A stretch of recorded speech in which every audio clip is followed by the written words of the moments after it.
Udah kelihatan belum?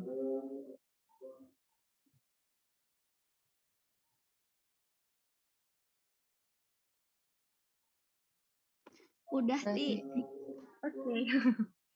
Oke, jadi materi Bu Yuni itu kalau yang aku lihat di drive-nya 9 tuh ada 4 ya, tapi di kita tuh cuma ada 3. Ada proses pengembangan produk, produksi, sama bangunan dan fasilitas.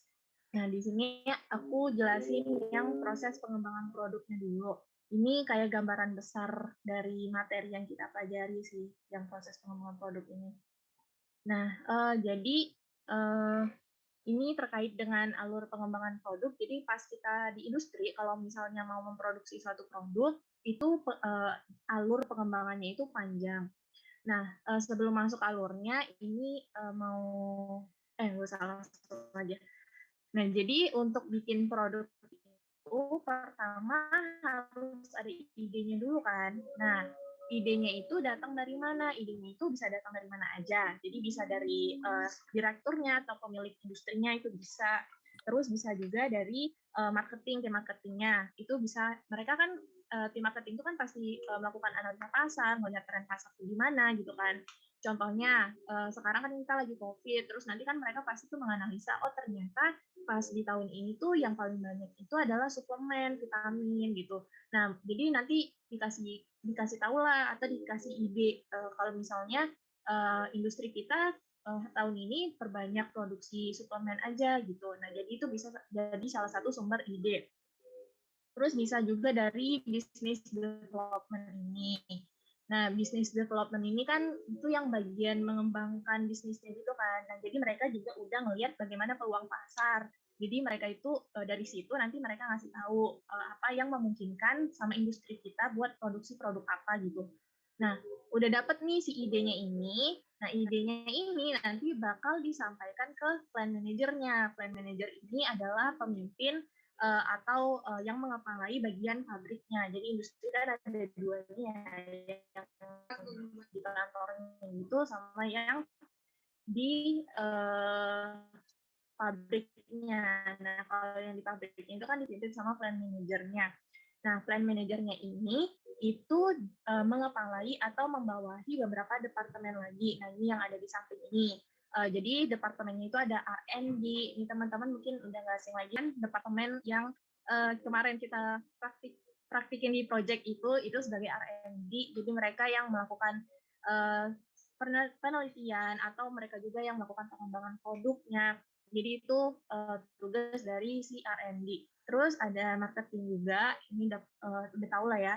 Terus yang memproduksi itu ada departemen produksinya, terus ada departemen purchasing. Nah, ini mereka yang melakukan pembayaran atau pembelian bahan. Jadi kalau nanti dari tim R&D udah tahu mau bahannya kayak gimana, ngasih tahu tuh ke purchasing, nanti aja dijelasin ya. Pokoknya purchasing ini buat yang bahan, beli-beli gitu. Terus ada QA/QC. QA/QC itu bagian kontrol kualitas. QA/QC itu kalau misalnya mau dibedain, kalau yang QC itu biasanya fokus mereka itu sama hasil produknya. Jadi mereka itu mengontrol bagaimana si produknya itu menghasilkan produknya itu sesuai sama requirement atau kriteria atau syarat yang diinginkan gitu. Jadi itu yang diatur sama QC. Tapi kalau misalnya QA itu mereka lebih luas lagi. Mereka fokusnya ke proses. Jadi mereka itu mengatur seluruh industri itu. Jadi mereka yang berhubungan sama departemen-departemen lain itu si QA itu. Nah, di situ ada PPIC. PPIC itu departemen kemarin yang Bu Yuni jelasin itu. PPIC itu yang ini yang mengatur sebelum proses manufaktur itu mereka yang ngatur sama ngatur stok ketersediaan stok bahan baku gitu. Sama terus terakhir ada registrasi. Nah, tadi si ide ini setelah masuk ke plan manager, si plan manager ini nanti bakal menilai nih apakah idenya itu bisa untuk diaplikasikan atau dilakukan, diproduksi si produk ini atau enggak. Jadi kalau misalnya si plan manajernya setuju buat bikin, nah baru nih masuk ke R&D. Nah, tapi sebelum ini, oh ya nggak apa-apa. Nah, kalau misalnya setuju masuk ke R&D, terus di R&D itu si departemen R&D bakal melakukan riset. atau melakukan trial skala lab dulu. Nah, tapi kita ke belakang dulu ya. Sebelum itu, nggak apa-apa deh ini dulu. Jadi dia melakukan riset skala lab, terus nanti sebelum riset skala lab ini dia sebenarnya ada tahapan lagi. Itu yang kayak membuat profil produknya, terus melakukan preformulasi hingga kita tahu bahan apa yang mau kita beli, terus kita kasih ke departemen purchasing. Ini nih bahannya beli yang kayak gini, kriterianya kayak gini. Nah itu si R&D yang ngasih ke purchasing. Nanti si purchasing ini bakal cari supplier yang sesuai, supplier yang menyediakan bahan baku yang sesuai gitu. Kalau misalnya udah sesuai nih, dapat nanti si purchasing ini bakal melakukan pengadaan, dibelilah. Setelah dibeli, barangnya tersedia, baru tuh dilakukan trial atau pengembangan formula. Jadi nanti si R&D dia bakal ngembangin beberapa formula, pastinya nggak mungkin satu kan. Terus dicoba sampai ketemu formula yang bagus yang kita sebut sebagai master formulanya.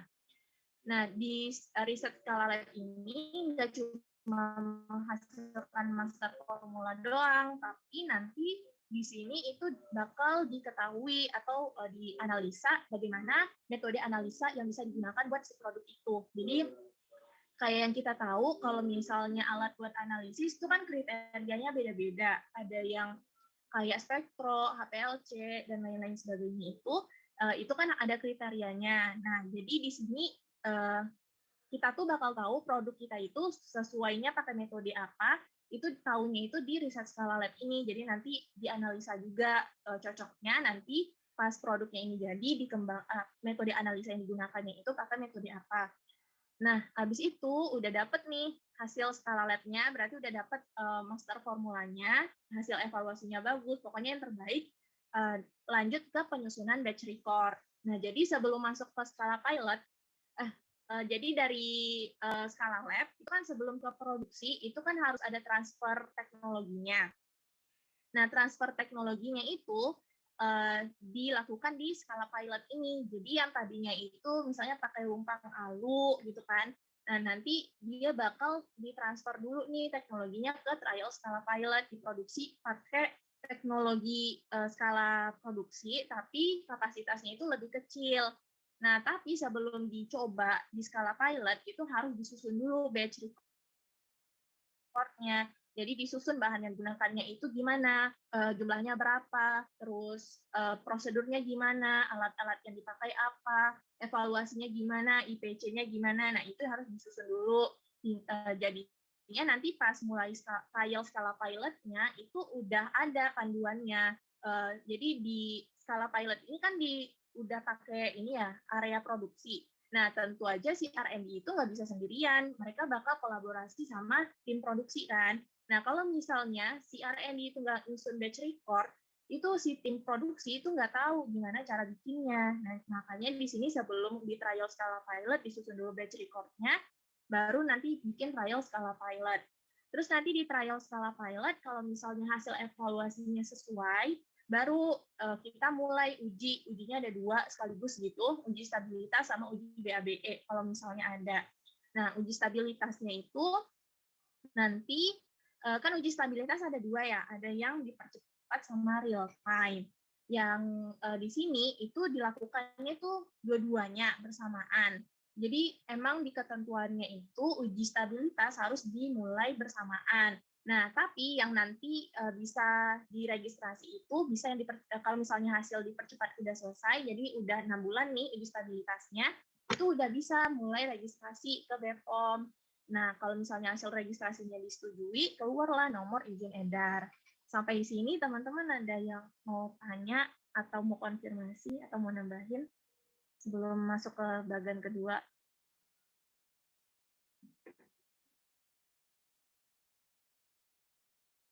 Nggak ada? Oke, aku next ya. Nah, ini sama kayak tadi, cuman ini kayak mau bilang kalau misalnya untuk kalau misalnya si pabrik kita itu punya ide tapi nggak punya fasilitas, Jadi nanti udah masuk ke R&D, roll out aja. Jadi produksinya itu ke tempat orang. Nah, atau kalau misalnya ada, baru tadi kita produksi sendiri di plant kita atau di pabrik kita. Nah, terus kalau misalnya perusahaan lain itu nggak punya fasilitasnya, tapi mau bikin produk yang ternyata kita punya fasilitasnya, mereka itu bisa call in atau ngasihin ide ke kita atau numpang produksi gitulah. Nah, jadi ini cuman ngejelasin itu doang.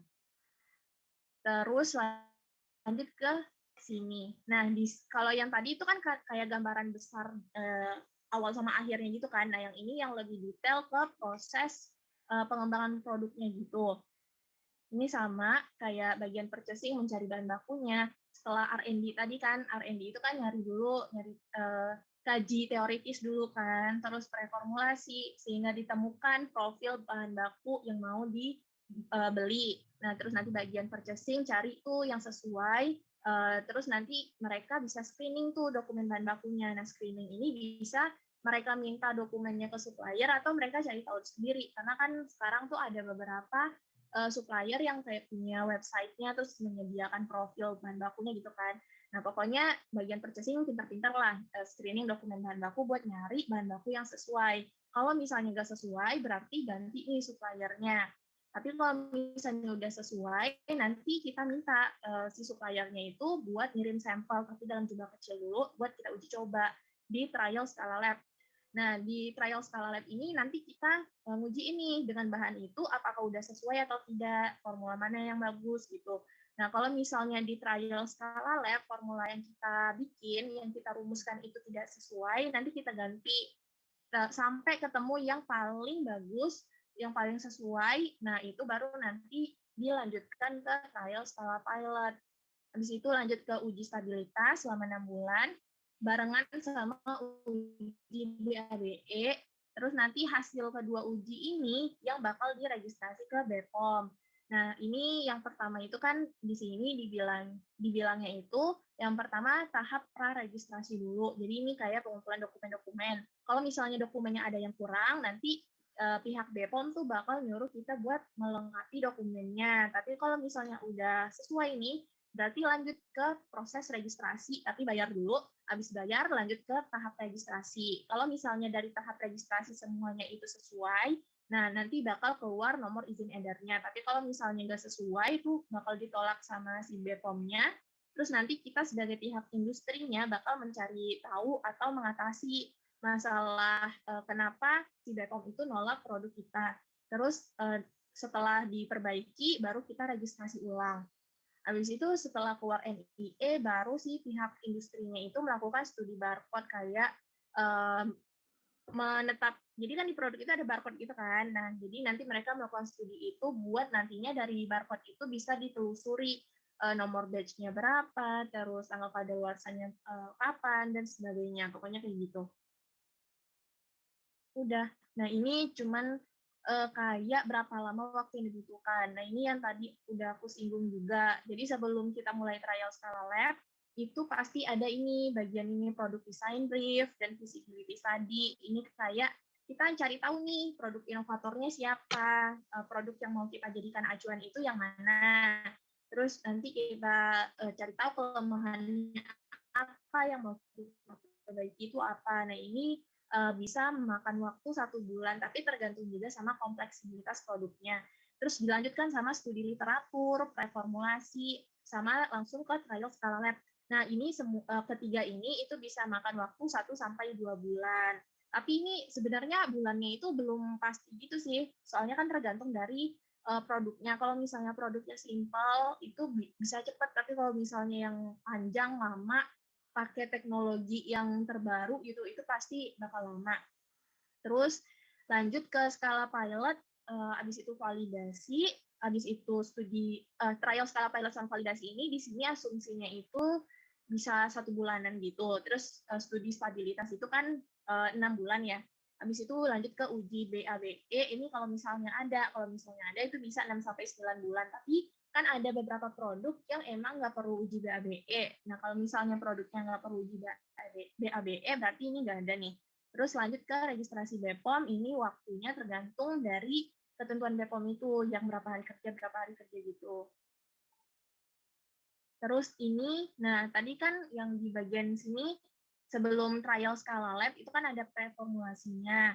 Nah ini ada Bu Yuni itu ngasih beberapa yang perlu kita cantumkan di preformulasinya, kayak bentuk sediaannya apa, kekuatan sediaannya apa, rutenya apa, dan seterusnya gitu. Pokoknya yang preformulasi ini dicari tahu yang bakal berpengaruh, terutama yang ini sih, karakteristik bahan aktif itu biasanya kita jarang yang spesifik kesediaannya apa. Pas awal-awal kita pasti nyantumin aja nih apa yang ada gitu kan. Padahal untuk reformulasi itu fungsinya buat cari tahu gimana apa prosedur atau tata laksana kita nantinya buat nanganin bahan aktif atau bahan pembantunya gitu.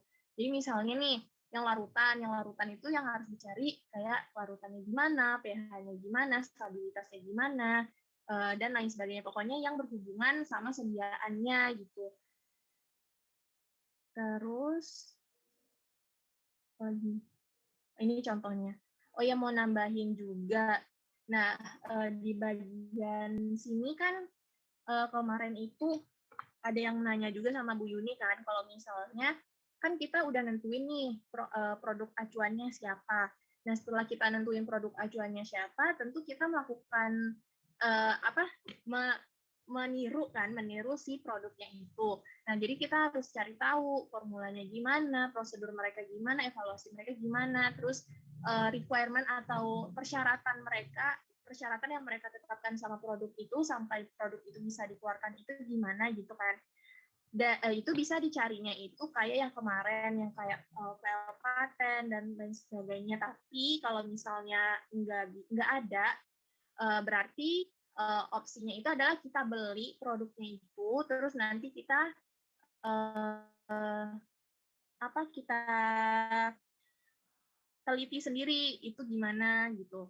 Terus yang bagian IPC itu kan kemarin ada yang nanya juga itu gimana?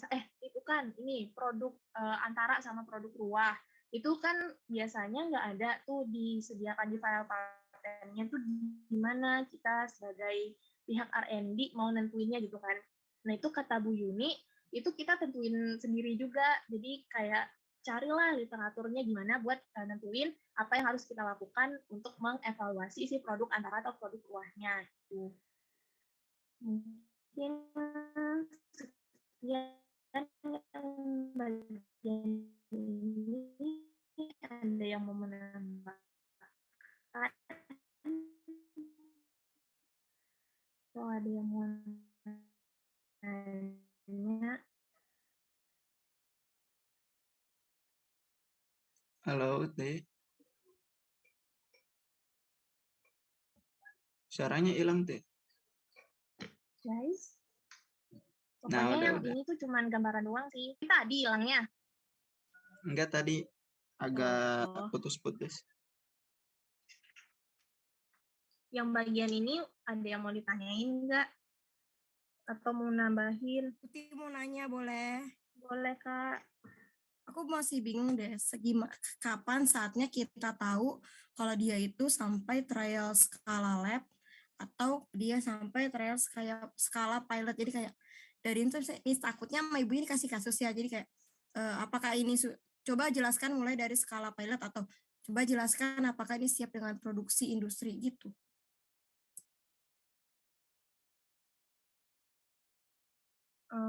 Aku nggak nangkep lagi pertanyaannya, maksudnya gimana, Kak? Nggak, jadi kayak misalnya kan kita kan tadi kan ada yang bagian trial lab, trial skala pilot kan.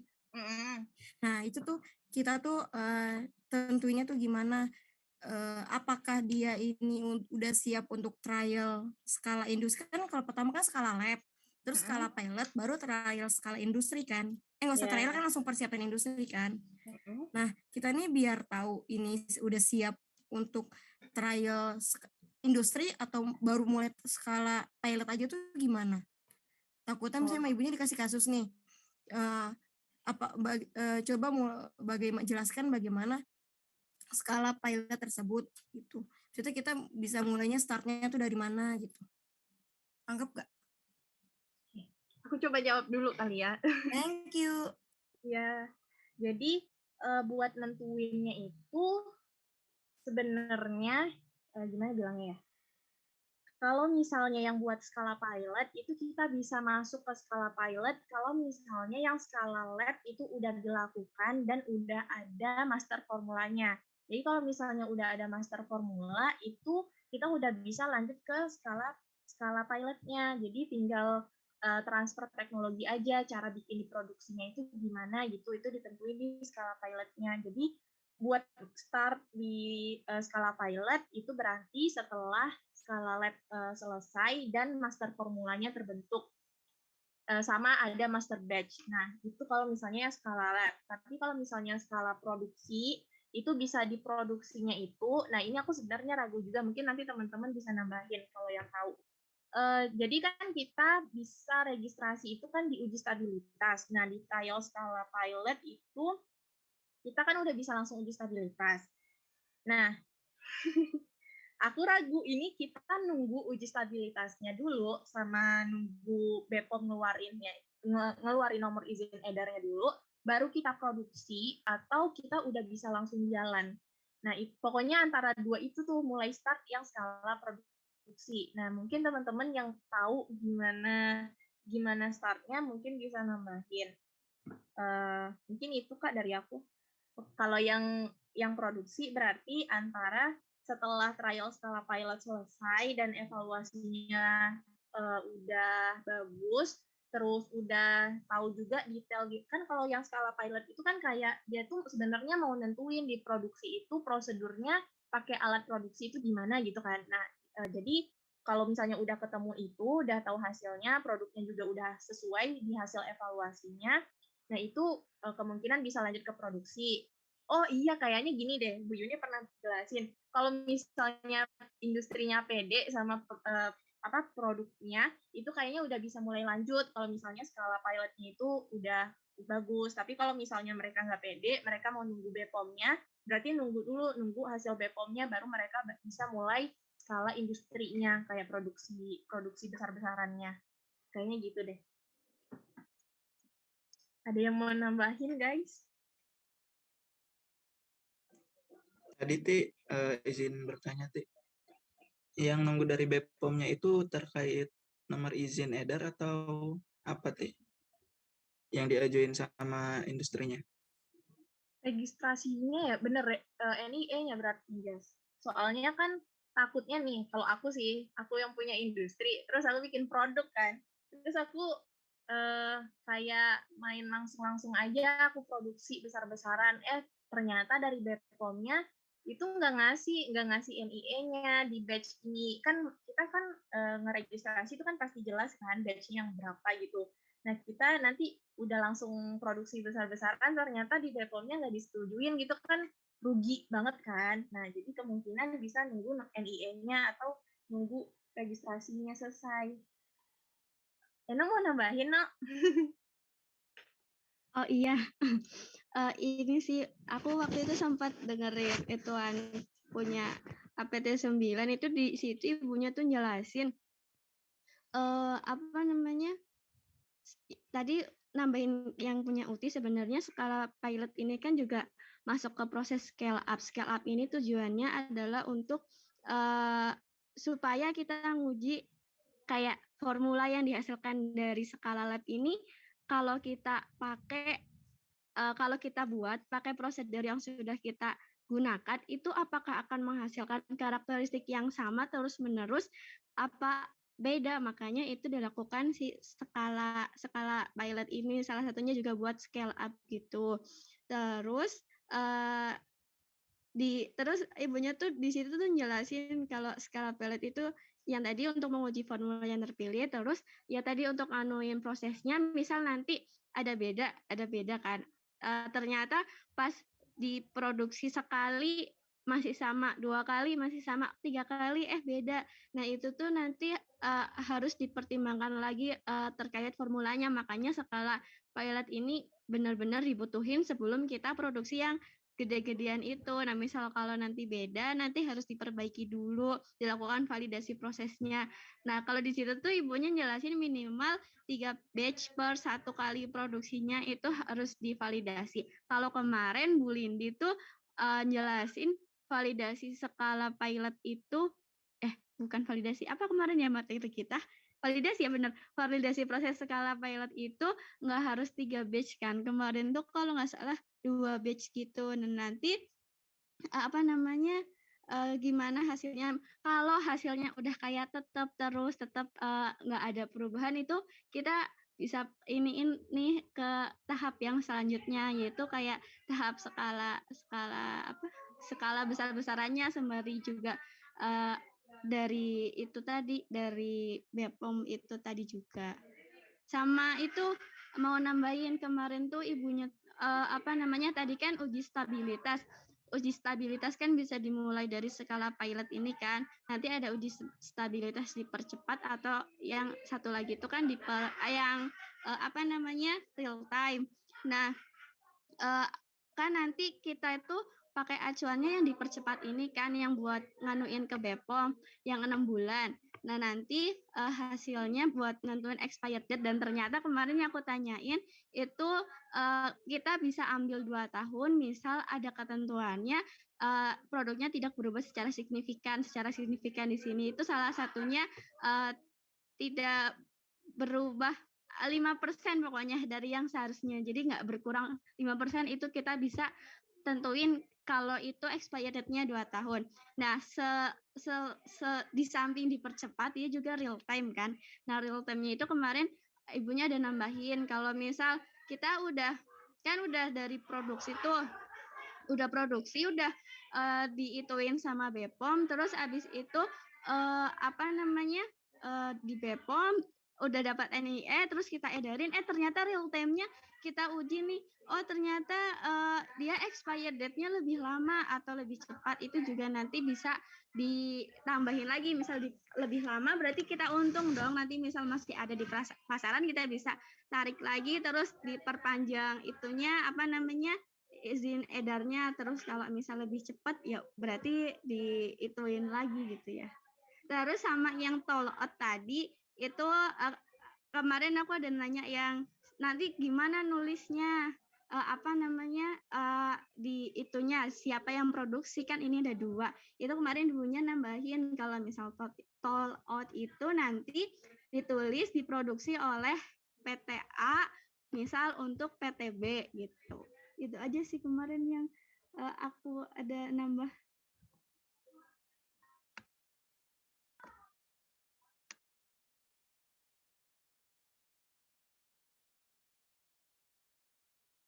Oke, makasih Eno tambahannya. Kak Zia udah jelas belum, Kak? Udah, makasih Eno, makasih Uti. Sama-sama. Ada lagi yang mau nanya sebelum kita lanjut ke materi selanjutnya? Recording in progress. Ada guys? Tidak ada?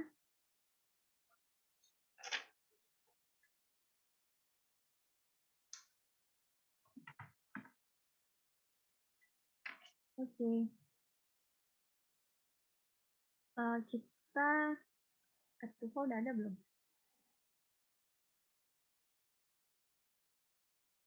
Oke. Kita lanjut ke materi produksi dulu biar nyambung. Soalnya kan tadi kita udah bahas alur proses pengembangan produknya kan. Jadi kita bahas ke produksi dulu biar nyambung, terus nanti baru terakhir kita bahas bangunan dan fasilitas. Nah, yang produksi ini mau dijelasin sama Kak Tufa. Kak Tufanya udah ada?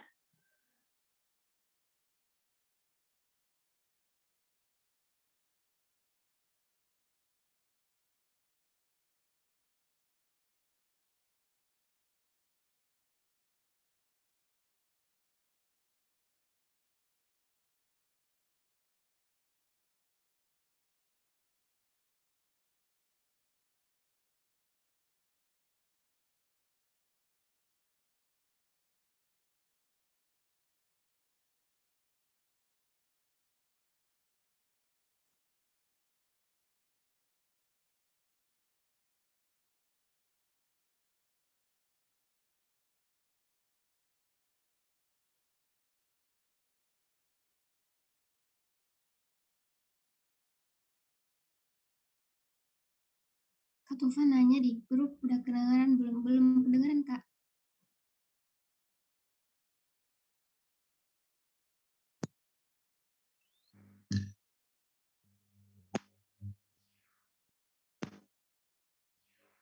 Kalau sekarang? Udah, Kak. Oke. Jadi ini lanjutin yang tadi Uti ya. Ini kalau misalnya produksi berarti kan anggaplah berarti ini kita satu pemikiran aja dulu kalau produksi ini bakal dilakuin setelah dapat izin dari BPOM ya. Nah, ini di skip aja karena ini masih hubungannya sama yang tadi. Nah, jadi kalau untuk produksi itu harus ngikutin ketentuan dari CPOB. Nah, kalau buat pedomannya bisa lihat di CPOB kan banyak tuh misalnya kayak dia persyaratannya gimana gitu. Nah, berarti kalau proses produksinya ya berarti mirip-mirip dari yang skala lab sampai skala pilot itu, tapi bedanya adalah jumlah yang dibuatnya aja berarti kan lebih banyak gitu kan. Nah, di sini berarti otomatis persiapan mulai dari prosedurnya pakai yang apa tadi master batch bukan? Bukan. Pokoknya tadi yang prosedur yang tadi yang udah ditentuin yang dapat dari siapa namanya? Dari pas skala lab. Terus peralatannya juga berarti kan dapat dari skala pilot. Personelnya juga otomatis kan udah apa namanya? Udah dilatih lah ya gitu. Nah, terus berarti di sini IPC-nya juga sama kayak pas di skala pilot. Nah, di sini ini yang tadi prosedurnya itu berarti pakai master batch record-nya itu. Di sini formula sama metode analisis dari skala lab, terus transfer alat produksi dari pas di skala pilot. Terus berarti untuk dokumen, label, kalibrasi alat sama mesin yang dipakai harus terkalibrasi dulu. Terus untuk materialnya berarti ada bahan awal, bahan kemas, status. Sebenarnya ini sama aja kayak skala pilot, cuma bedanya jumlah yang diproduksi lebih besar. Kan. Nah, berarti kalau mungkin yang sebelum-sebelumnya, mungkin kalau untuk ruangannya belum terlalu diperhatikan, di sini untuk ruangan sama sistem-sistem lainnya itu udah benar-benar harus diperhatiin mulai dari jenis ruangannya, lantainya. Nah, nanti nyambung ke bangunan sama fasilitas. Di sini master batch report-nya berarti isinya tentang tata cara prosedur, tahapan pengolahan, terus habis itu nanti master batch itu harus dibuat per tahap misalnya sampai kayak jumlah yang dimasukin ke tank itu ada berapa sama siapa gitu. Terus berarti kan nanti pas di tanknya itu ini di tank aku nyontohin aja ya. Berarti misalnya kecepatannya RPM-nya berapa harus dicatat gitu. Terus habis itu juga selain itu di master batch record itu juga dikasih tahu cara-cara ruangan yang dipakai itu kayak gimana. Terus habis itu suhu, kelembapan, terus apalagi itu biasanya. Oh, jumlah partikel ya kan. Nah, di sini nanti master batch itu dipakai buat pas proses produksi, dibuat oleh departemen PPIC atau supply itu, terus nanti diterusin ke QA sama QC karena hubungannya sama buat IPC sama apa tuh and process control EPC ya kan. Nah, nanti dia bakal ngeluarin nomor batch, terus tanggal pembuatan, terus expired date, sama HET di mana expired date itu ya dapat setelah uji stabilitas yang dipercepat. Nanti berarti kan untuk mesin sama peralatan otomatis ya semuanya harus terkalibrasi, terkualifikasi gitu kan. Terus untuk pengawasannya sendiri berarti ada IPC sama nanti EPC. EPC berarti kan end process control, berarti ada spesifikasi akhirnya misalnya kayak si tabletnya kita mau bentuknya kayak gimana kan tablet bentuknya banyak kan ada yang bulat, ada yang bentuknya kayak kapsul, disebutnya apa tuh? Tablet kapsul. Ya pokoknya gitulah ya. Nah, terus abis itu juga sekaligus juga ngecek untuk pencegahan pencemaran silang gitu. Nah, di sini, nah balik lagi kalau satu industri itu kan nggak cuma memproduksi satu produk aja ya. Bisa jadi kayak kemarin yang Bu Linde bilang dari Yarindo sendiri aja ngeproduksi banyak banyak produk. Berarti di sini anggaplah dalam satu industri ini, bentar kucingku di mana ya? Terus misalnya di sini mulainya ada bahan baku. Nah, bahan baku ini pertama ditimbang, terus nanti baru habis kayak gitu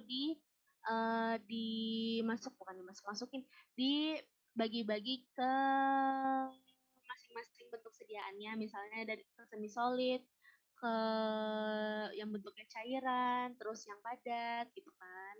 Nah, ini alur proses ini tuh dibuat biar simple, efektif, terus juga jadinya nggak bikin kontaminasi satu sama lain.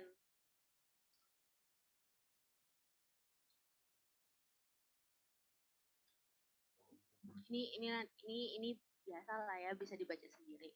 Nah, terus kalau untuk pencampuran sendiri, berarti kalau untuk kayak solid, berarti kan biasanya kalau solid itu kan bentuknya tablet kan.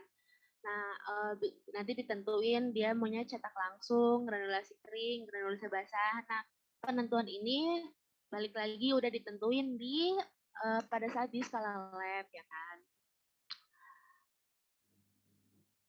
Ini sama kayak skala lab. Nah, di sini paling yang beda pasti pengemasan primer solidnya, di pengemasan. Di sini dites dulu tuh kebocorannya. Kalau misalnya solid kan biasanya bentuknya strip kan, atau enggak yang bentuknya blister. Berarti dicek tuh yang dipakai blisternya itu jenisnya apa, terus abis itu stripnya juga yang jenisnya apa. Kalau misalnya pakai botol, berarti botolnya botol plastik atau yang botol gelas. Kalau botol gelas juga yang dipakainya botol kacanya itu yang dipakai kaca tipe 1 atau tipe 2 gitu.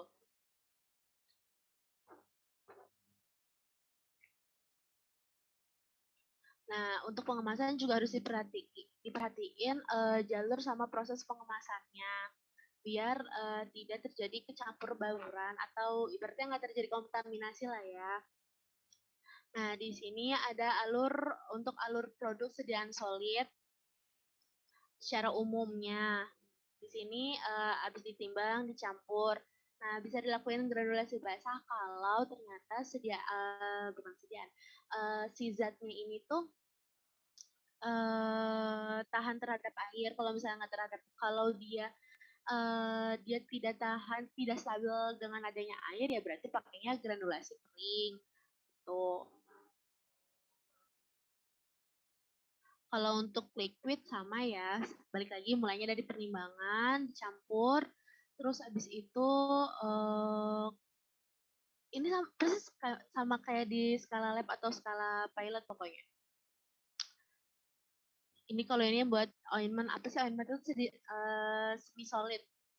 Nah, nanti kalau misalnya diproduksi itu biasanya dia itu ada interlock. Interlock tuh jadi kayak pintunya pintu ganda gitu. Jadi ada pintu gudang sama pintu penimbangan. Fungsinya buat apa? Ya buat ngurangin kontaminasi gitu. Nah, untuk pas diproduksi sendiri juga harus ada loker buat ruang ganti pria sama wanita. Ini fungsinya apa? Ya biar pada saat produksi itu tidak apa namanya cemaran-cemaran dari luar nggak masuk ke dalam. Nanti di loker di ruang ganti ini pakai baju APD gitu. Baik kalau misalnya steril ya berarti APD-nya beda lagi. Kalau yang produksi biasa yang non steril ya baju APD-nya juga beda. Intinya sama-sama pada pakai baju APD. Nah, di sini untuk misalnya kayak bahan gitu kan, bahan misalnya dari penimbangan buat masuk ke skala produksi, berarti kan itu harus ada kayak serah terimanya. Nah, di sini biasanya dipakai kayak lembar penyerahan gitu. Ibaratnya kalau yang dikasih itu benar bahannya itu, terus udah di ACC sama pihak QC ataupun QA. Salah, QA. Kalau QC mana nanti. Terus ini buat ngecek lagi kalau misalnya masuk ke tank akhir gitu kan. ini udah benar nggak susunannya, jumlahnya gitu. Jadi dicek, dipastiin lagi. Pada saat penimbangan juga kayak gitu. Benar nggak bahannya itu jumlahnya sekian gitu.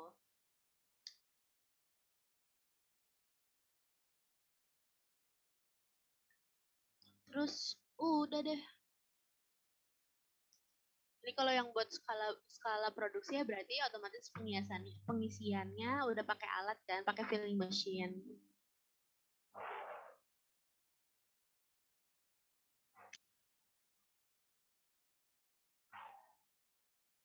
Udah sampai sini. Ada yang mau ditanyain? Bentar, aku tinggal bentar. Aku nyari kucingku dulu bentar. Oke, Kak. Teman-teman yang bagian produksi ini ada yang mau ditanyain, ditambahkan, atau gimana? Jadi kalau yang tadi aku jelasin itu kan bagian lab sama pilot, terus yang ini tuh udah lanjut ke bagian produksinya. Terus aku juga, mumpung Kak Tufa lagi nyari kucingnya, aku nambahin dulu, tadi aku lupa bilang. Yang skala pilot itu, kan tadi Kak Tufa juga bilang kan bedanya kapasitas sama yang produksi ini, alatnya kan sama. Nah, yang di pilot itu tadi ketentuannya itu adalah 1/10 dari skala produksi. Tapi kalau misalnya nih, misalnya aku biasa industrinya biasanya itu memproduksi yang alatnya itu kapasitas biasanya memproduksi itu sekitar 100 kilo. Nah, 1/10-nya itu kan berarti 10 kilo yang mau kita bikin pilotnya kan. Nah, tapi pas dilihat lagi ternyata kapasitas minimum alatnya itu 20 kilo. Nah, kalau misalnya kayak gitu, baru nanti kita pakai kapasitas minimum gitu. Jadi kalau yang trial skala pilot itu kapasitasnya 1/10 dari skala produksi yang Kak Tufa jelasin ini. Tadi ketinggalan, sorry guys. Udah. Yang di produksi ini mau ada yang ditanyakan nggak? Buat detailnya bisa lihat di ini file POPP, itu mereka detail mulai dari namanya CPOB pasti detail lah kan. Mereka itu ngasih kayak SPO gitu, SOP mulai dari tiap prosesnya tuh ada. Nah, nanti teman-teman mungkin nanti malam itu mulai scroll-scroll, mana tahu besok ada yang nyangkut, udah tahu nih bukannya di mana gitu. Pokoknya itu udah lengkap kok. Yang di POPP bagian ini bab produksi itu lengkap. Aku ganti ke apa ini? CPOB kelihatan nggak? Kelihatan, Kak. Nah, kayaknya ya tipikal Bu Yuni itu soalnya kemungkinan kayak misalnya nanti ditanya misalnya buat steril nanti dia kerja dia di ruang di kelas-kelas apa, terus habis itu nanti persyaratan kayak di ruang steril tuh apa gitu. Takutnya kayak gitu ya. Kadang soalnya Bu Yuni juga suka unpredictable sih soalnya. Jadi kalau menurut aku ya, mumpung ada waktu, misalnya kayak gini-gini, selain kalian lihat gitu, mungkin bisa dicatat misalnya kayak buat yang pembagian kelas atau ruangan itu dicatat tuh misalnya di CPOB itu adanya di halaman berapa gitu. Jadi misalnya buat besok, kaliannya juga udah nggak gelagapan sendiri gitu. Pasti kan panik kan, terus ngeliat soal, waduh, soal apa ini gitu.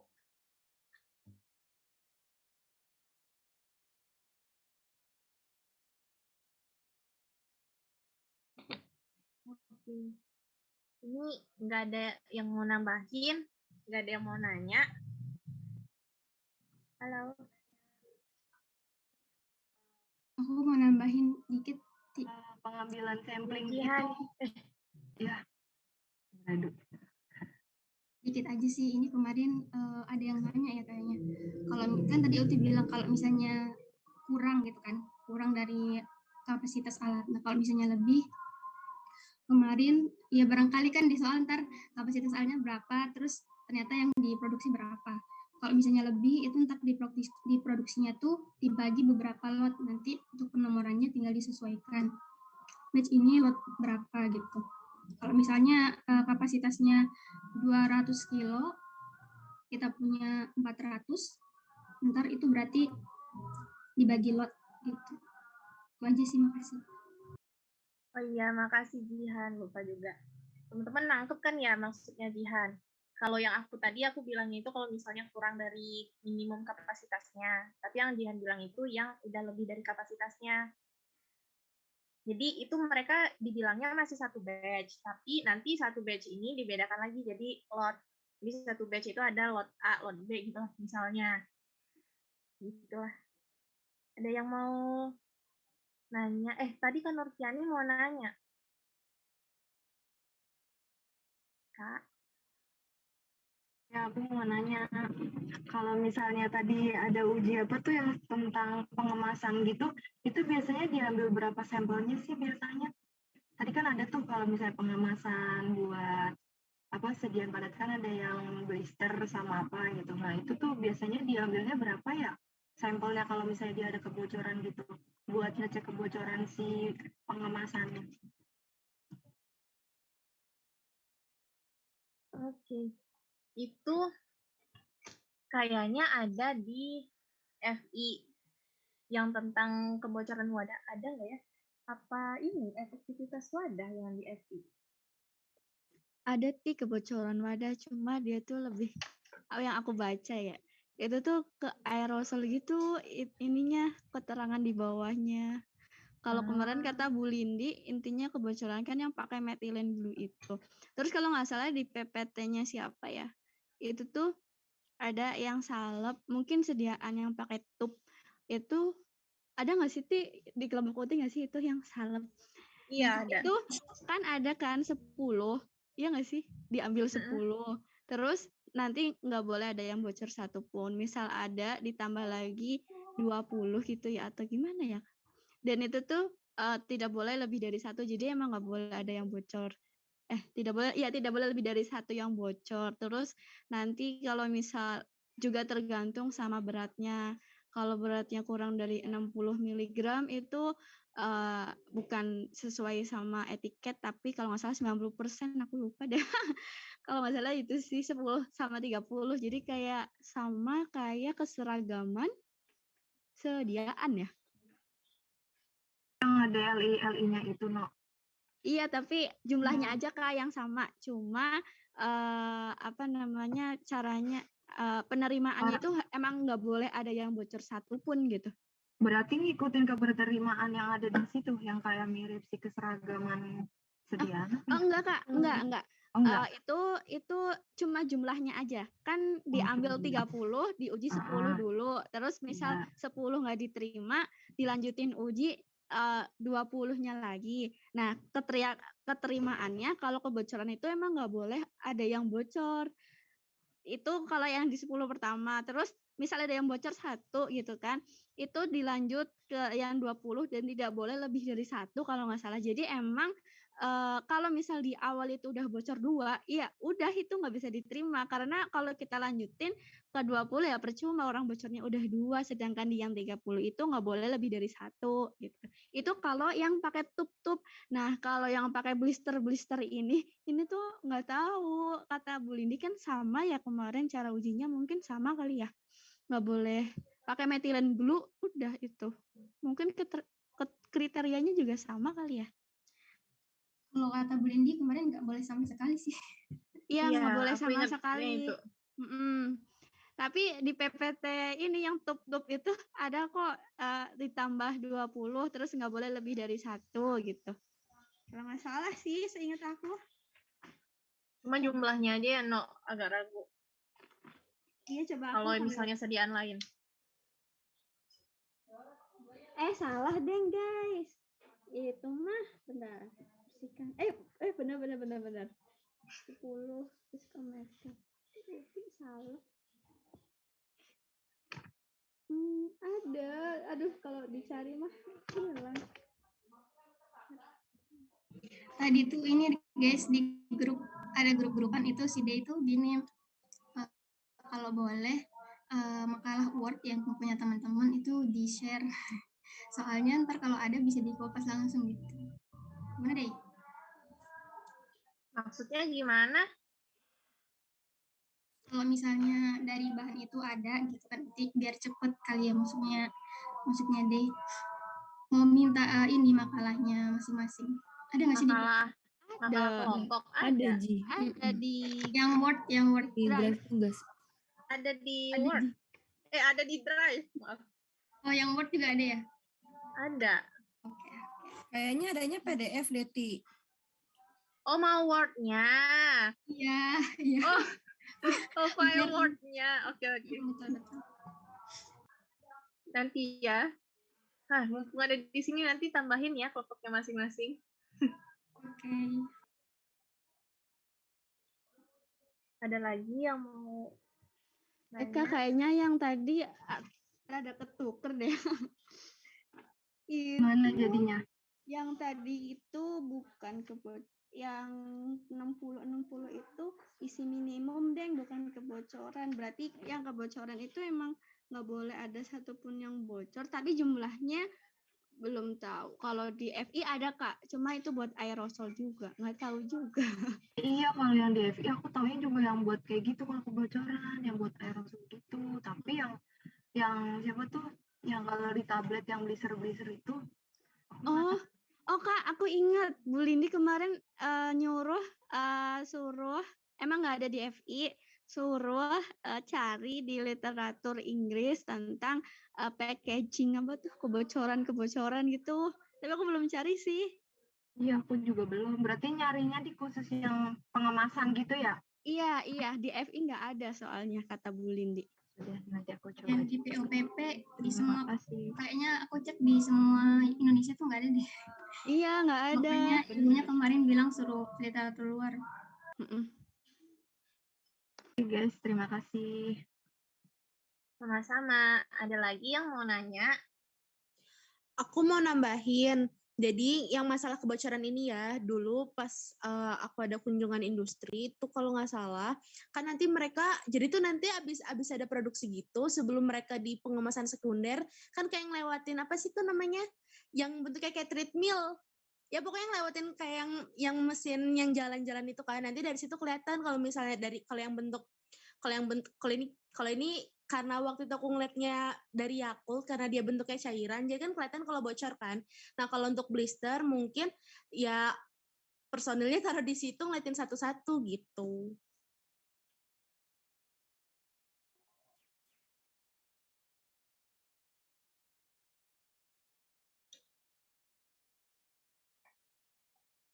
Oke. Iya, kita emang gak kunjung deh. Jangan online lagi. Oke, yang lain mau nanya, mau nambahin?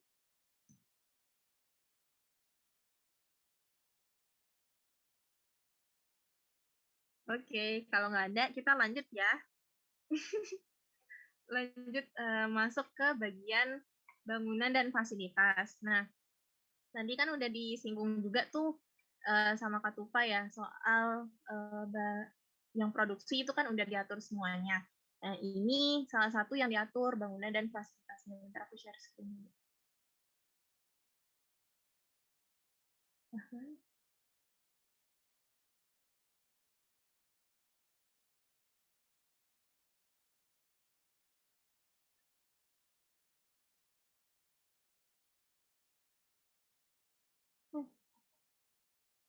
Enggak mau.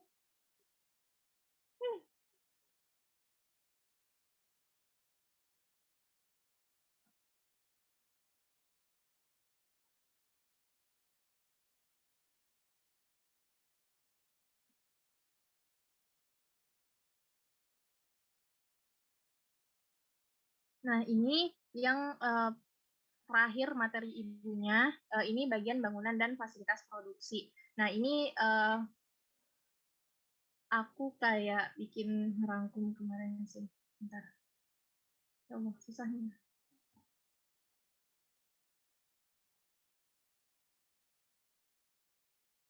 Udah kelihatan belum Word-nya? Oke. Nah, jadi yang di bagian bab CPOB yang bangunan dan fasilitas itu, kan ibunya ngejelasin bagian itu kan ya. Nah, itu yang dibahas itu, yang pertama itu letak atau lokasi bangunannya, terus perawatan bangunan, pengaturan bangunan, konstruksi atau desain bangunannya, sama desain area bangunan. Jadi ini yang desain bangunan semuanya, ini yang areanya doang gitu. Nah, yang pertama itu letak. Ini udah kesimpulannya ya guys. Nanti kalau mau baca detailnya bisa itu di PPT ibunya. Sama contoh-contoh gambarnya juga ada di PPT ibunya.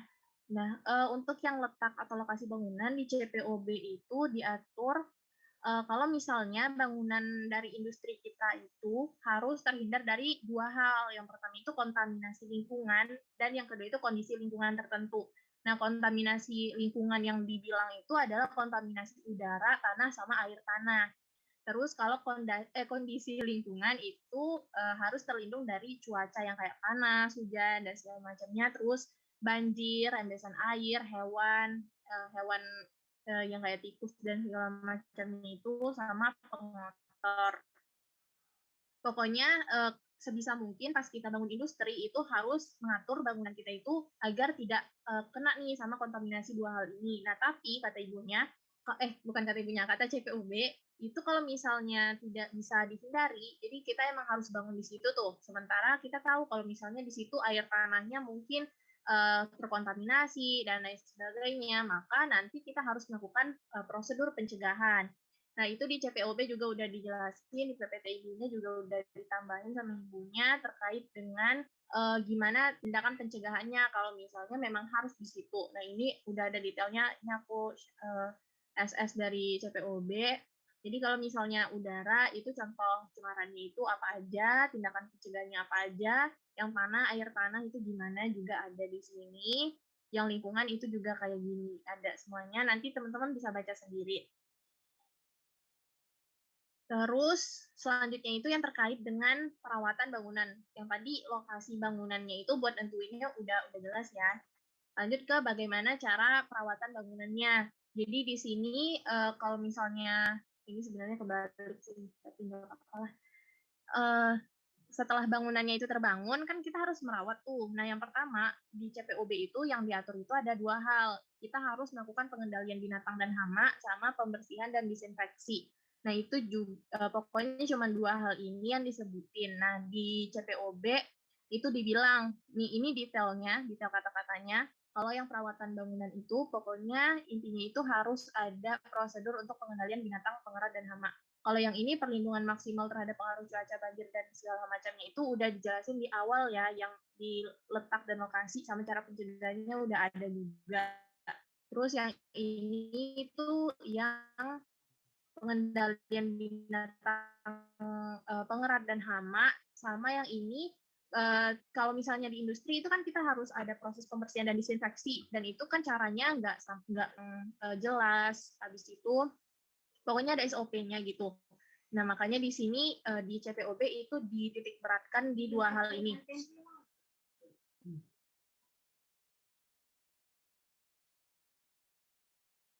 Nah, pokoknya Jadi pokoknya dua hal itu yang diatur di CPOB. Nah, buat detailnya ini ada protapnya, ini kalau teman-teman mau baca ada di CPOB juga. Terus yang ini program pembersihan ruangannya. Jadi ini diatur juga gimana cara kita membersihkan atau melakukan pembersihan dan disinfeksi di area industrinya, mulai dari ruang timbang, ruang pengolahan, pengemasan, ruang istirahat, ruang ganti pakaian, toilet. Nah, itu semuanya udah diatur. Terus gimana caranya, kapan, apakah setiap hari setelah jam kerja kah, atau 1 kali seminggu, itu semuanya diatur. Mulai dari lantai, terus langit-langit, lampu, lemari, meja, kursi, semuanya itu ada diatur di CPOB. Nah, ini nanti teman-teman bisa baca sendiri ya. Terus lanjut ke yang ketiga. Yang ketiga itu terkait dengan pengaturan bangunannya. Nah, yang di CPOB itu sebenarnya banyak ya. Nah, tapi yang di sini salah satunya itu ada penerangan suhu sama kelembaban dan tata udara. Kalau yang ini ada dilampirkan ini. Jadi disebutkan di CPOB itu kalau misalnya pasokan listrik, pencahayaan, suhu, kelembapan, dan ventilasi itu harus tepat. Kenapa ini harus diatur banget? Karena semua hal ini itu bisa berdampak sama proses produksi di industri. Jadi bakal kalau misalnya ada masalah di listrik, pencahayaan, suhu, kelembapan, dan segala macamnya itu bakal merugikan si industrinya. Jadi nanti bisa jadi si produknya itu nggak bisa diproduksi atau malah nggak sesuai sama ketentuan atau tidak kualitasnya itu tidak bagus gitu. Nah, untuk yang dilampirin sama si CPOB itu cuman terkait cahaya, suhu, kelembapan, dan tata udaranya, sistem tata udaranya atau pertukaran udaranya. Kalau yang untuk pasokan listrik nggak ada sih. Yang pengaturan cahaya itu udah dijelasin nih, kalau misalnya di gudang itu kekuatan cahayanya berapa, ruang ganti pakaiannya berapa, terus koridor area produksinya berapa, kantor, dan segala macam itu berapa, itu udah dijelasin di sini, pakai kekuatan cahayanya berapa. Kalau yang pengaturan suhu, kelembapan, dan sistem tata udara, nah ini juga udah dijelasin di sini. Jadi itu masing-masing ya. Jadi harus tahu dulu ruangannya itu termasuk ke ruangan apa. Misalnya kalau untuk produksi steril, itu kan pasti dari A sampai D gitu kan. Itu pasti itu steril. Jadi ketentuan suhu, kelembaban, efisiensi saringan sama pertukaran udaranya itu mereka pasti detail banget. Sama pokoknya udah ada angka-angkanya gini. Tapi kalau misalnya yang non steril itu kan mulai dari E, F, G itu non steril. Nah, F, G tergantung lagi ya, kalau misalnya produksi dan segala macam itu biasanya tuh di E, pengemasan primer tuh di E, terus kalau gudang itu nanti di G, habis itu pengemasan sekunder tuh di F. Pokoknya nanti teman-teman lihat sendiri ini yang non steril itu ada di bagian di bagian E sampai G. Nah, mereka itu bahkan yang di G itu nggak dijelaskan detail tuh terkait dengan kelembapan, terus pertukaran udaranya itu nggak spesifik lagi karena kan memang produk yang dihasilkan itu kan bukan produk steril, jadi aturannya pun tidak seketat yang produksi steril. Ini bisa dilihat di sini detailnya. Terus lanjut itu terkait dengan pengaturan bangunannya. Nah, selanjutnya itu adalah konstruksi desain bangunannya. Nah, di situ kan di CPOB, di PPTIQ-nya juga dijelasin kalau misalnya tiap hal itu kayak mulai dari lantai, terus dinding sampai langit-langit itu kan diatur untuk bangunan produksi ini. Nah, ini nanti bisa teman-teman lihat di sini kalau misalnya lantai untuk pembuatan produksi steril itu cocoknya apa, terus yang non steril itu apa, terus untuk ruangan yang non produksi kayak gudang itu kan non produksi tuh, itu cocoknya pakai apa, terus ini ada dinding, terus ada langit-langit juga diatur. Nah, kalau misalnya yang buat desain bahan bangunan gini, bukan bahan bangunan sih, kayak bahan yang digunakan buat lantai, dinding, dan langit-langit ini, pokoknya ingat aja kalau yang bagian produksi itu emang benar-benar harus meminimalkan kontaminasi. Jadi kayak kita masuk ke PPT-nya bentar.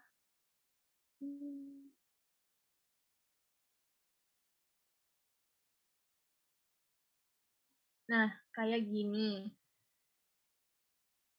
Contohnya, kalau yang di ruang produksi itu kan contohnya kalau ibunya pasti bahasnya epoksi. Ini yang lantai yang di lab Vickers itu kan pakai epoksi. Terus ini kalau yang non produksi itu pakai keramik yang biasa. Nah, kenapa kayak gini? Soalnya kan kalau misalnya pakai epoksi itu kan nggak ada celah nih, jadi nggak ada debu yang numpuk di situ, jadinya bisa steril. Kalau misalnya yang non produksi itu nggak apa-apa keramik kayak gini kan karena emang bukan untuk produksi fungsinya kan. Sama dinding juga sama. Kalau dinding untuk ruang produksi itu beton dilapisi sama epoksi. Tapi kalau yang buat non produksi itu bisa beton dilapisi sama cat biasa doang itu bisa. Terus untuk yang langit-langit intinya itu kalau yang diproduksi itu harus terlindung lah. Jadi mulai dari lampunya juga khusus gitu kan yang tertutup. Kalau yang misalnya yang buat non produksi itu bisa paling jeleknya itu yang kayak udah langsung berhubungan langsung sama atapnya.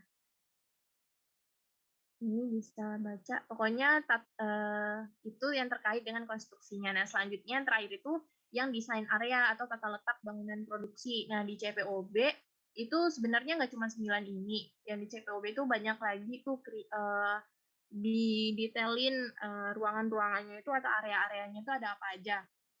Terus ini sama kayak tadi. Nah, untuk desain dan tata letak bangunannya itu palingan ini kayak kan tadi dibilang juga sama Kak Tufa ya, kalau misalnya satu industri itu nggak mungkin kan memproduksi cuma satu produk, pasti memproduksinya tuh banyak. Nah, jadi untuk proses produksinya itu udah diatur. Nah, ini salah satu contoh susunannya. Yang ini kayak ada cefalosporin, carbapenem, dan carbazepam itu sendiri. Terus pokoknya yang beta-lactam, non-beta-lactam itu sendiri. Terus nanti hormon sitotoksik itu sendiri. Produk darah, produk biologi sendiri. Pokoknya diaturlah. Bahkan tiap produk itu juga harus beda kan ruang area produksinya. Karena harus mencegah kontaminasi meskipun terakhir setelah kita produksi itu ada pembersihan alat itu pun tetap harus dipisahin gitu kan. Habis itu ini untuk yang ditekenin yang terkait tata letak bangunan itu palingan antara alur barang sama alur orang itu harus beda. Jadi pergerakan barang itu di yang warna hijau ini yang di sini mulai dari area penerimaan terus masuk ke gudang, terus nanti di gudang tuh baru bahan-bahannya itu masuk ke area produksi mulai dari penimbangan, terus diproduksi dan segala macamnya. Pokoknya alurnya beda.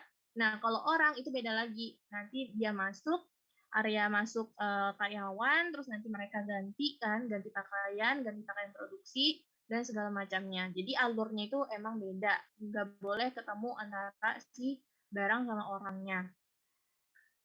Bis itu ini lab, ini gudangnya. Untuk tiap-tiap area yang tadi disebutkan itu kalau di CPOB itu ada lagi detailnya, mereka jelasin deskripsi tiap-tiap areanya. Kalau misalnya teman-teman mau cari tahu lebih itu bisa baca di situ ya. Terus ini terakhir yang tadi itu kan udah disebutin zona-zona kayak buat produksi steril itu kan dari A sampai D. Ini A sampai D berarti di A sampai D ini jumlah partikel yang boleh ada itu berapa tuh ada di sini. Nah, ini teman-teman bisa baca kan ya tabelnya? Atau mau dicontohin dulu? Contohin dulu aja kali ya. Contohnya nih di zona A. Di zona A itu berarti jumlah partikel yang boleh ada di situ pada saat dia istirahat, berarti bukan saat tidak dilakukan produksi, itu yang ukurannya 0,5 itu harus kurang dari sama dengan 3.520. Tapi kalau yang ukurannya 5 mikro itu harus kurang dari sama dengan 20.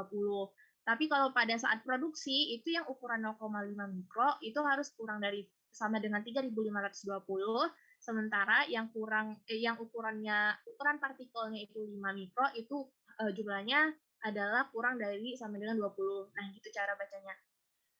Dan seterusnya. Pokoknya nanti kalau misalnya yang area ini teman-teman itu mulai kelompokin dulu area-areanya itu masuk ke zona mana. Nah, nanti baru tuh tentuin apa bahan yang dibutuhkan buat lantai, dinding, terus langit-langitnya itu apa sesuai zonanya, terus aturan-aturan yang kayak suhunya berapa, kelembabannya berapa, tata udaranya gimana, sama jumlah partikelnya berapa itu gimana.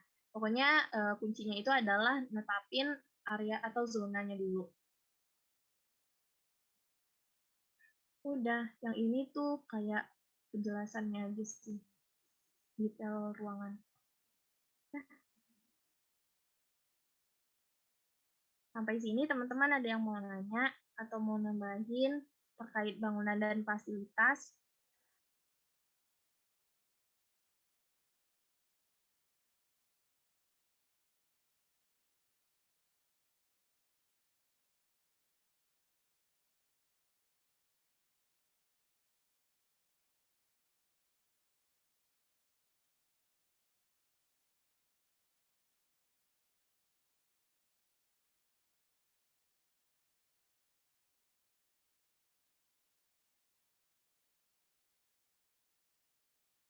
Guys, ada yang mau nanya atau nambahin atau udah?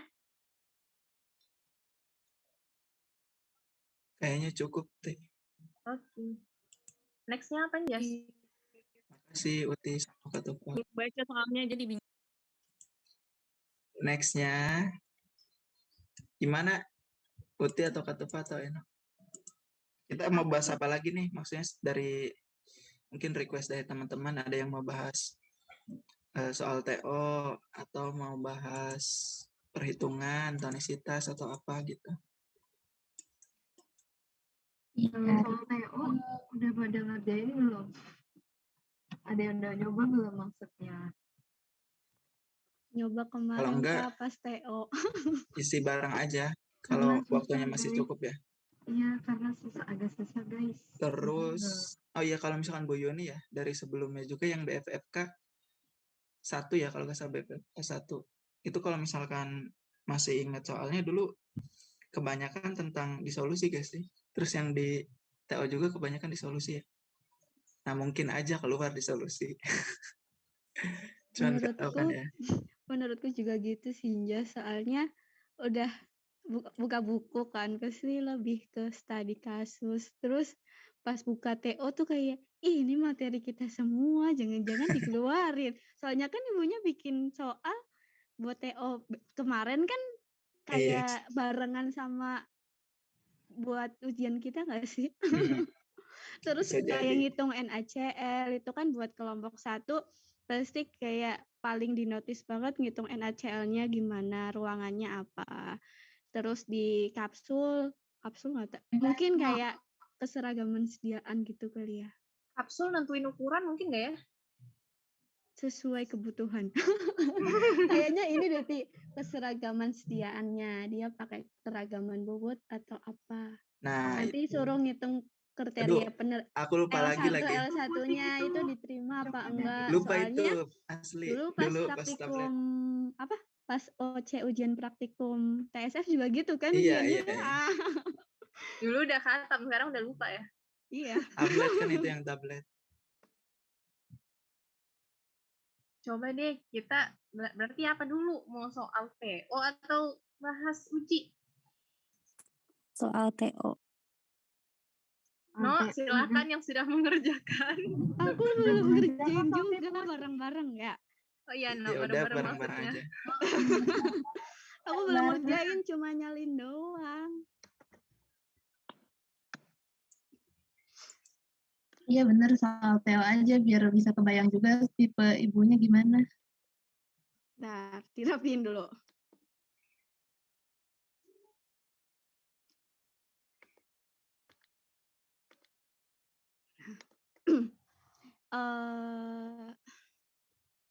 Udah kelihatan? Ya. Udah, oke.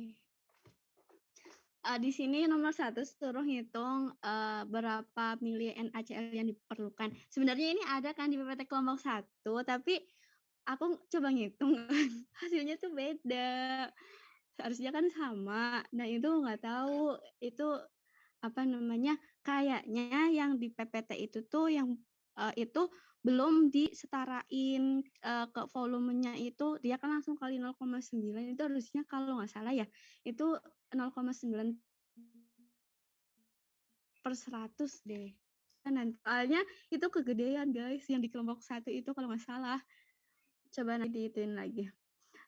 Ini di sini kan dia mau mengembangkan sediaan epinefrin konsentrasinya loh. Oh, udah. Konsentrasinya 1 mg per mili yang mengandung klorbutanol sama natrium bisulfit. Nah, di sini dia pakai ekivalensi NaCl. Nah, ingat buat ngitung si apa namanya? Kesesuaian apa sih? NaCl ini, kebutuhan NaCl itu ada 3. Nanti tergantung yang diketahui di soal. Ada yang pakai delta TF, ya sini ya, delta TF, terus pakai PTB, penurunan titik beku, sama yang terakhir terus ini yang NaCl. Ini satu ini ya, ini satu golongan gitulah. ada LISO juga di sini. Ini masih satu rekan gitu. NaCl sama terakhir itu ada osmolaritas. Nah, osmolaritas itu agak susah. Ini biasanya buat infus ya. Nanti kan diketahui di itunya berapa molaritas. Nah, ini dia pakai yang NaCl ini. NaCl itu kita tahu dia itu di tubuh dikatakan isotonis ketika 0,9% B/V. Dipahami dulu nih, maksudnya B/V itu apa? B/V itu maksudnya itu gram per 100 mili. Nah, jadi kalau kita mau bikin obat gitu, mau pakai NaCl, kan harusnya semuanya 0,9 gitu.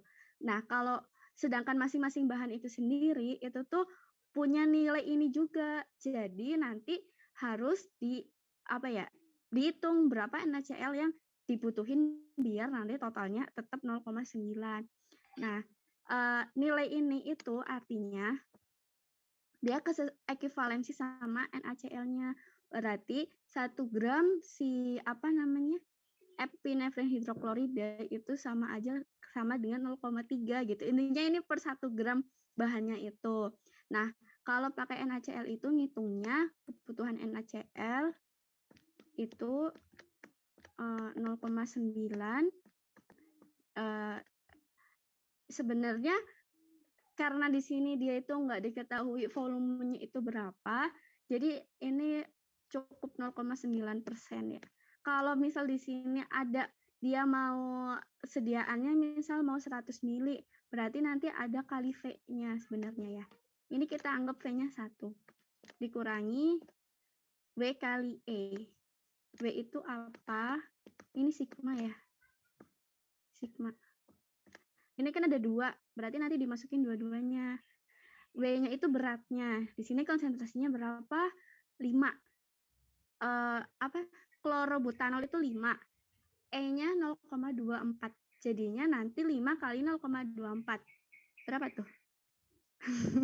1,2 ya? 1,2. Itu yang klorobutanol. Epinefrin hidroklorida 0,3 kali 1. Berarti tambah 0,3. Berapa nih? 1,5. Jangan-jangan salah. Salah nggak sih guys? 0,24 kali 5 berapa? Bener nggak sih? Bener, No. Bener.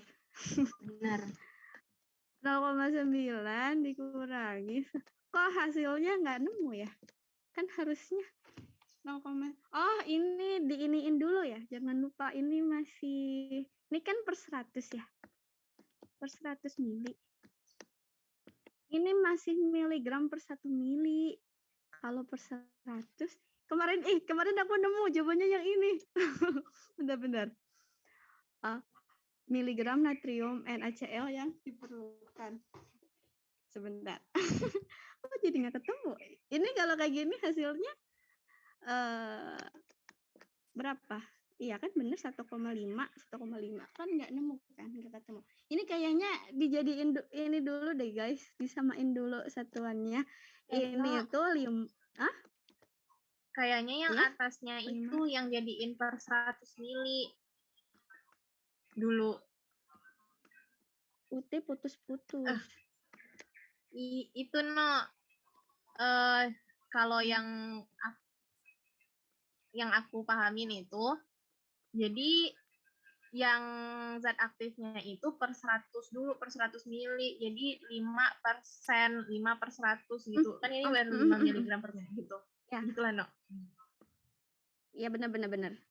Ini nih, udah benar-benar. Ini jadi 0,12. Yang ini 0,01 kan ya. Gram itu kan ya gini. Jadinya 0, nih kayak gini guys. Jadinya 0, ini nih konsentrasinya 1 miligram per mili. Kita jadiin persen B/V dulu. Jadinya kan ini dijadiin gram. 1/1000 kali 100.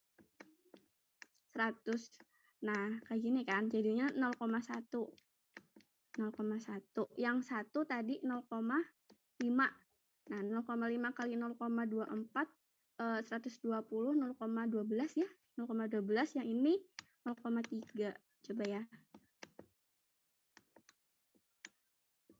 Berapa? 0,42. Iya nggak? 0,9. Berarti hasilnya 0,9 kurangi 0,42, 0, berapa? 8 belakangnya.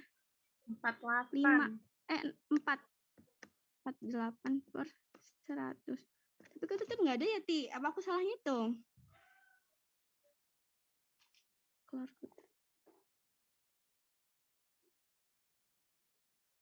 Oh alah, salah bener. Ini ada satu lagi dong, nggak dihitung natrium metabisulfitnya. Pantesan. Aduh, ini gimana cara hapus? Bentar, aku hapus dulu ya. Biar nggak satu-satu gimana ya?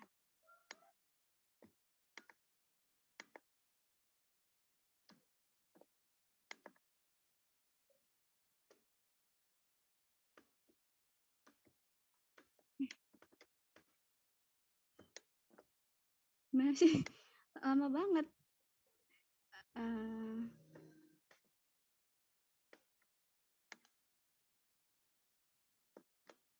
Jadi ini kurang 1 nih, ada 3 guys.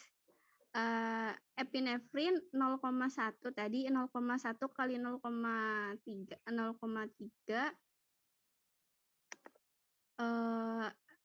0, salah.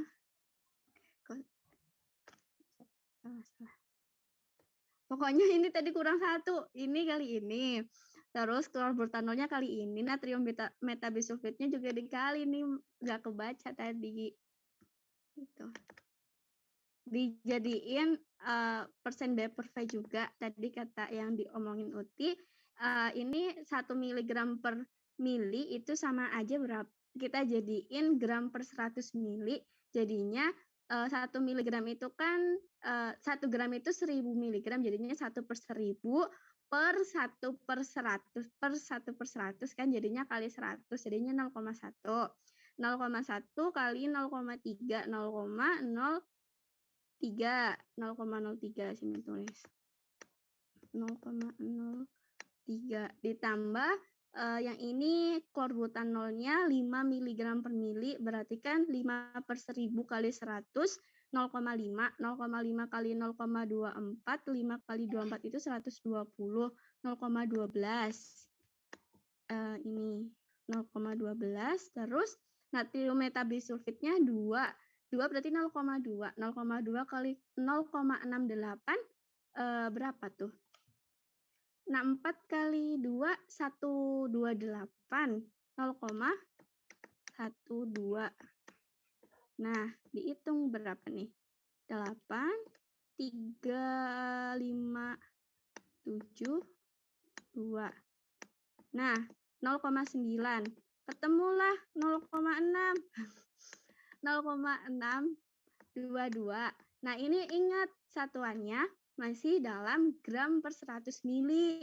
Yang ditanya itu per 1 mili. Berarti ini kan sama aja 622 gram per 100 mili. Ini miligram. Nah, kalau 1 mili tinggal bagi 100. 6,22.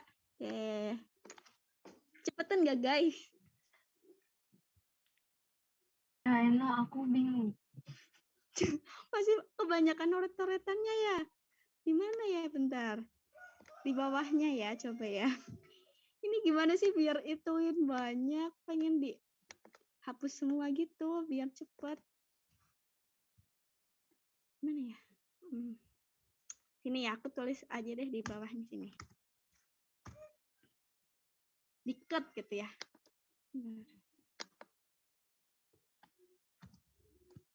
Ya, diket. Epinefrin. Ini berat, konsentrasi deh, konsentrasi epinefrin itu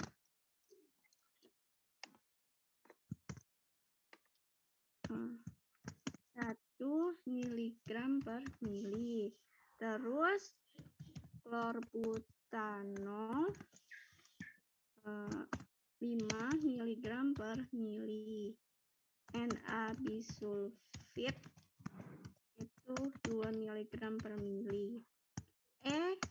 Epinefrin itu 0,3. Klorbutanol 0,24. Bisulfit tadi 0,64. Ditanya NaCl-nya berapa? Nah, pertama dikatakan isotonis ketika NaCl itu konsentrasinya 0,9%. Persen apa? B per V. Nah, ingat B per V itu sama berat per volume per 100. 0,9 gram per 100 mili. Nah, di atas ini satuannya masih miligram per mili. Nanti kita bisa ubah dulu jadi persen B per V juga. Nah, sebelum itu tadi mau apa ya? Oh, rumusnya. Rumusnya itu sendiri kebutuhan NaCl itu 0,9% dikurang sigma W kali E. W itu anggap beratnya atau konsentrasinya lah ya, W kali E.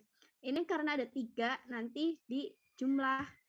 Nah, berarti kita bisa masukin kita ubah dulu yang ini deh. Ini.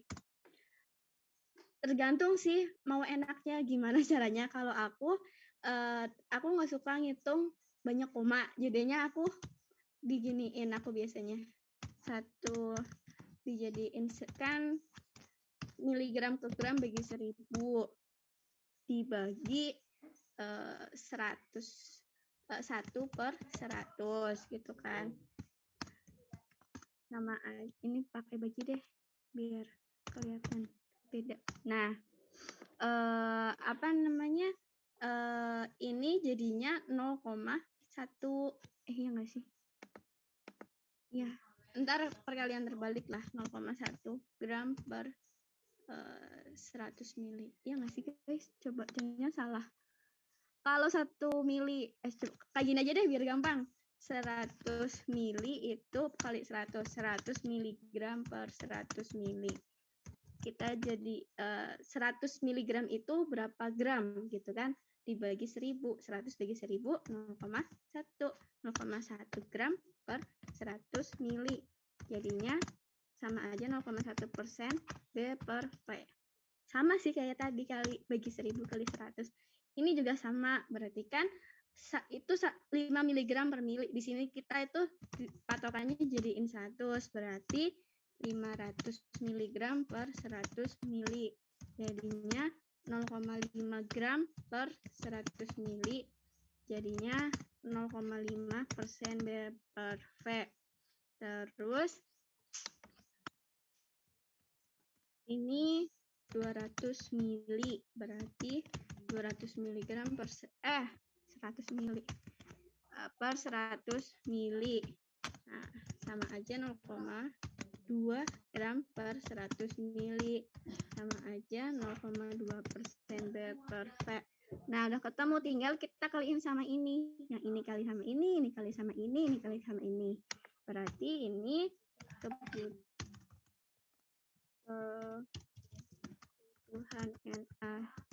NaCl sama dengan 0,9 dikurang dalam kurung 1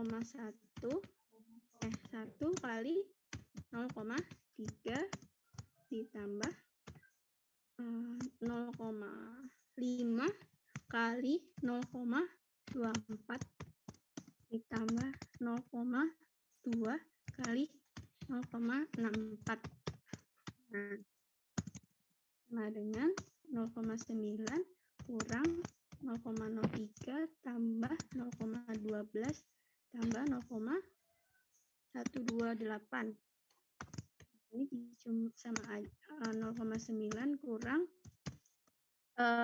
berapa nih? 12,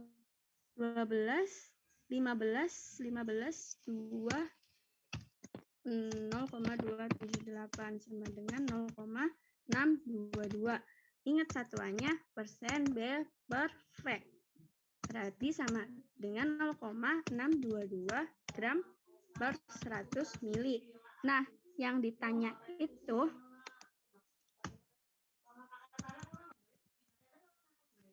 satuannya kan, nah ini per 100 mili.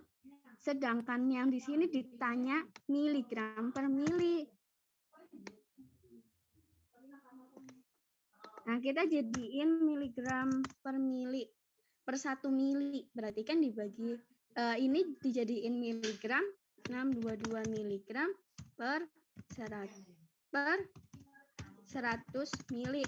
Nah, kalau tinggal dibagi aja 6,22 miligram per mili. Udah gitu. Oke, terima kasih ya, No. Ya, sama-sama. Mau lanjut? Tadi mau ditanyain lagi nggak? Ini kalau kesesuaian NaCl, guys. Ada lagi nanti misal kalau ditanya berdasarkan penurunan titik beku. Aku ada tadi, bukan punya aku sih. Nggak ganti ya ini share screen-nya.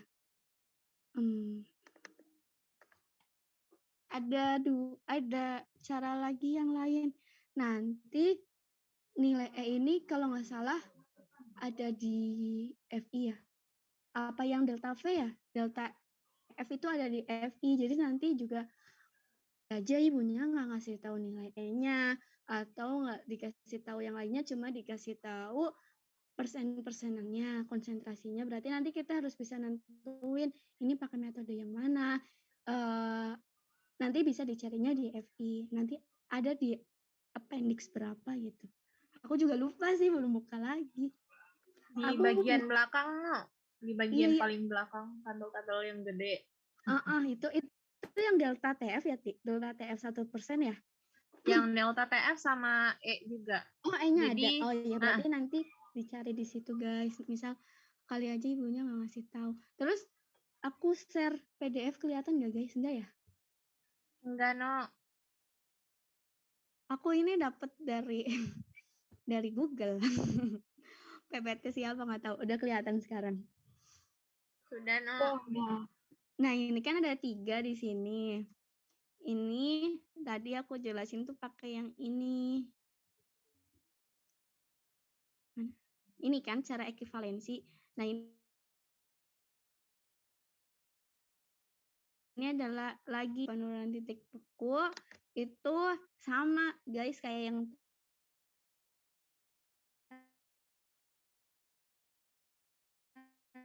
tadi, cuma B-nya sama per B. B itu apa? B itu adalah berapa berat si NaCl-nya itu sendiri gitu. Coba ke contoh aja dah, biar gampang. Ini misal pakai yang ini ya, yang bukan delta TF. Ini metadon HCl tambah NaCl. Ini diketahui si kayak penurunan titiknya lah. Kayak tadi nilai E-nya ya. Kalau ini AB di sini namanya 0,111, ini 0,576. Pertama, dicari tahu dulu nih kan tadi karena dalam persen B per V. Metadonnya di sini masih dalam miligram. Jadi cari tahu konsentrasi metadon disediain ini itu berapa persen B per V. 10 miligram dalam 100 mili. Berarti 100 miligram per 100 mili kan. 100 miligram itu 0,1 gram per 100 mili. Jadi konsentrasi metadon disediakan ini 0,1% B per V. Nah, terus apa lagi nih? Ini 0,1 kali ininya, kali si 0, kali ekivalensi sama NaCl-nya. 0,1 kali 0,101, ini 0,5 karena yang kayak 0,52 itu emang titik beku dari ininya. Ini Larutan dinyatakan isotonis jika membeku pada suhu 0,52.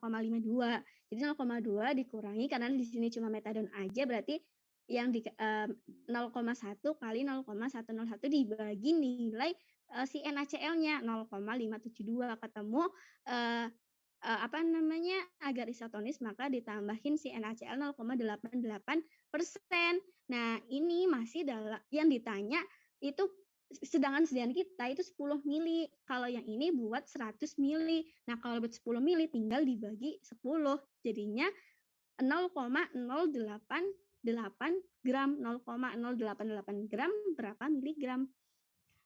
Tinggal 88 miligram gitu. Sama aja kayak yang tadi. Itu kalau langsung dikasih tahu ya ininya BC ininya delta TF namanya gitu. Ininya juga sama, ini di saat jadiin konsentrasinya dalam persen B per V. Ini kan 27/9 dalam 1 mili itu berapa persen B per V. Itu kayak tadi juga dijadiin per 100, berarti kan kali 100, 2790. 2790 miligram itu sama aja 2,79 gram per 100 mili. Berarti konsentrasinya 2,79% B per V. Terus yang ini anhidrat juga sama. Ini 0,98 kali 100 berarti 980 gram miligram, berarti kan 0,1.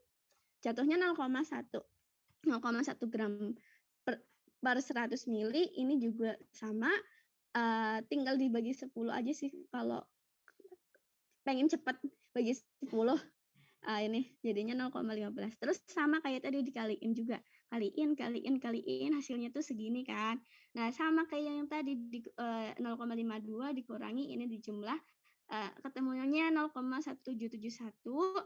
Nah, itu apa namanya, ini kalau ini caranya nggak langsung dapat kayak yang tadi, ini masih dihitungin lagi 0,1771 per 0,52 kali 0,9%, ketemunya segini deh. Gitu guys. Terus ini metode LISO, kalau nggak ini lebih susah lagi karena dia pakai molaritas. Terus ini ada lagi nih yang NaCl, kalau tadi kan dikaliin. Ada lagi yang ini ini yang kayak di PPT. Itu PPT yang injeksi. Nah, itu ada juga pakai caranya sigma W kali E dikali 111/1. Ternyata ini tuh rumus kan. Terus nah ini nanti dapat kan apa namanya NaCl yang air yang dibutuhin untuk larutin gitu. Dia akan isotonik. Dalam air segini nanti dihitung NaCl-nya yang dibutuhin berapa gitu. Itu guys. Itu buat nomor 1. Terus nomor 2. Nomor 2 tentang disolusi ya.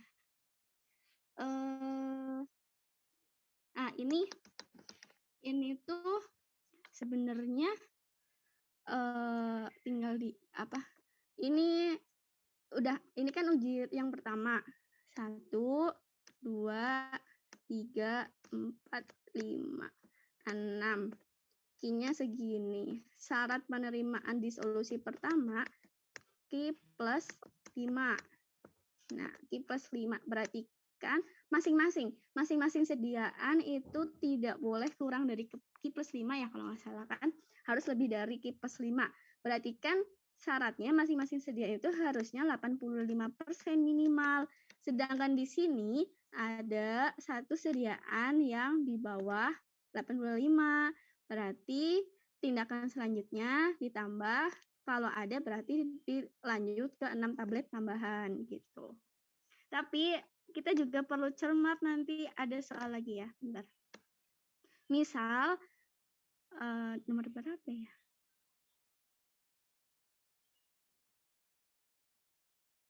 Nah, ini nih. Nah, ini juga sama kayak yang tadi kan. Ini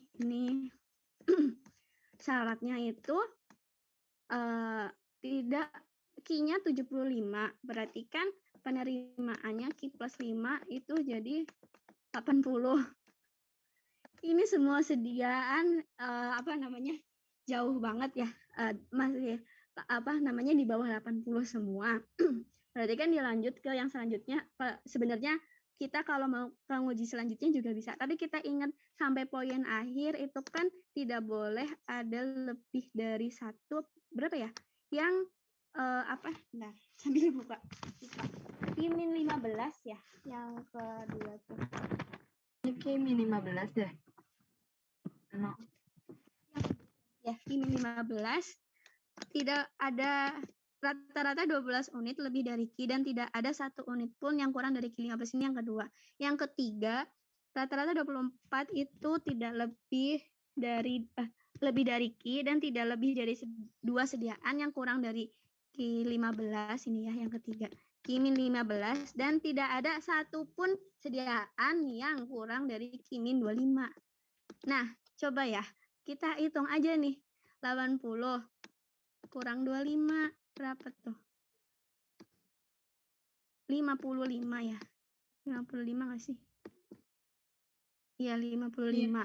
Terus 80 kurang 15 berapa? 65 ya. Oh, ternyata masih bisa, guys. Soalnya ada yang ini 75 atau 70? 75 kan bener ya. Itu tuh ada nanti suatu kasus di mana kita tuh nggak usah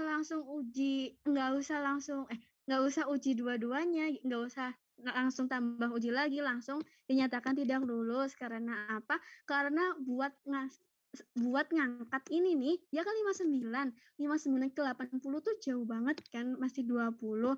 Buat ngangkat itu tuh berat, itu ada di soal latihan kayak gitu, guys. Jadi dia tuh ngomongnya menyatakan tidak lulus, tapi kalau ini kita hitung kan ini masih bisa masuk rentang ya, 80.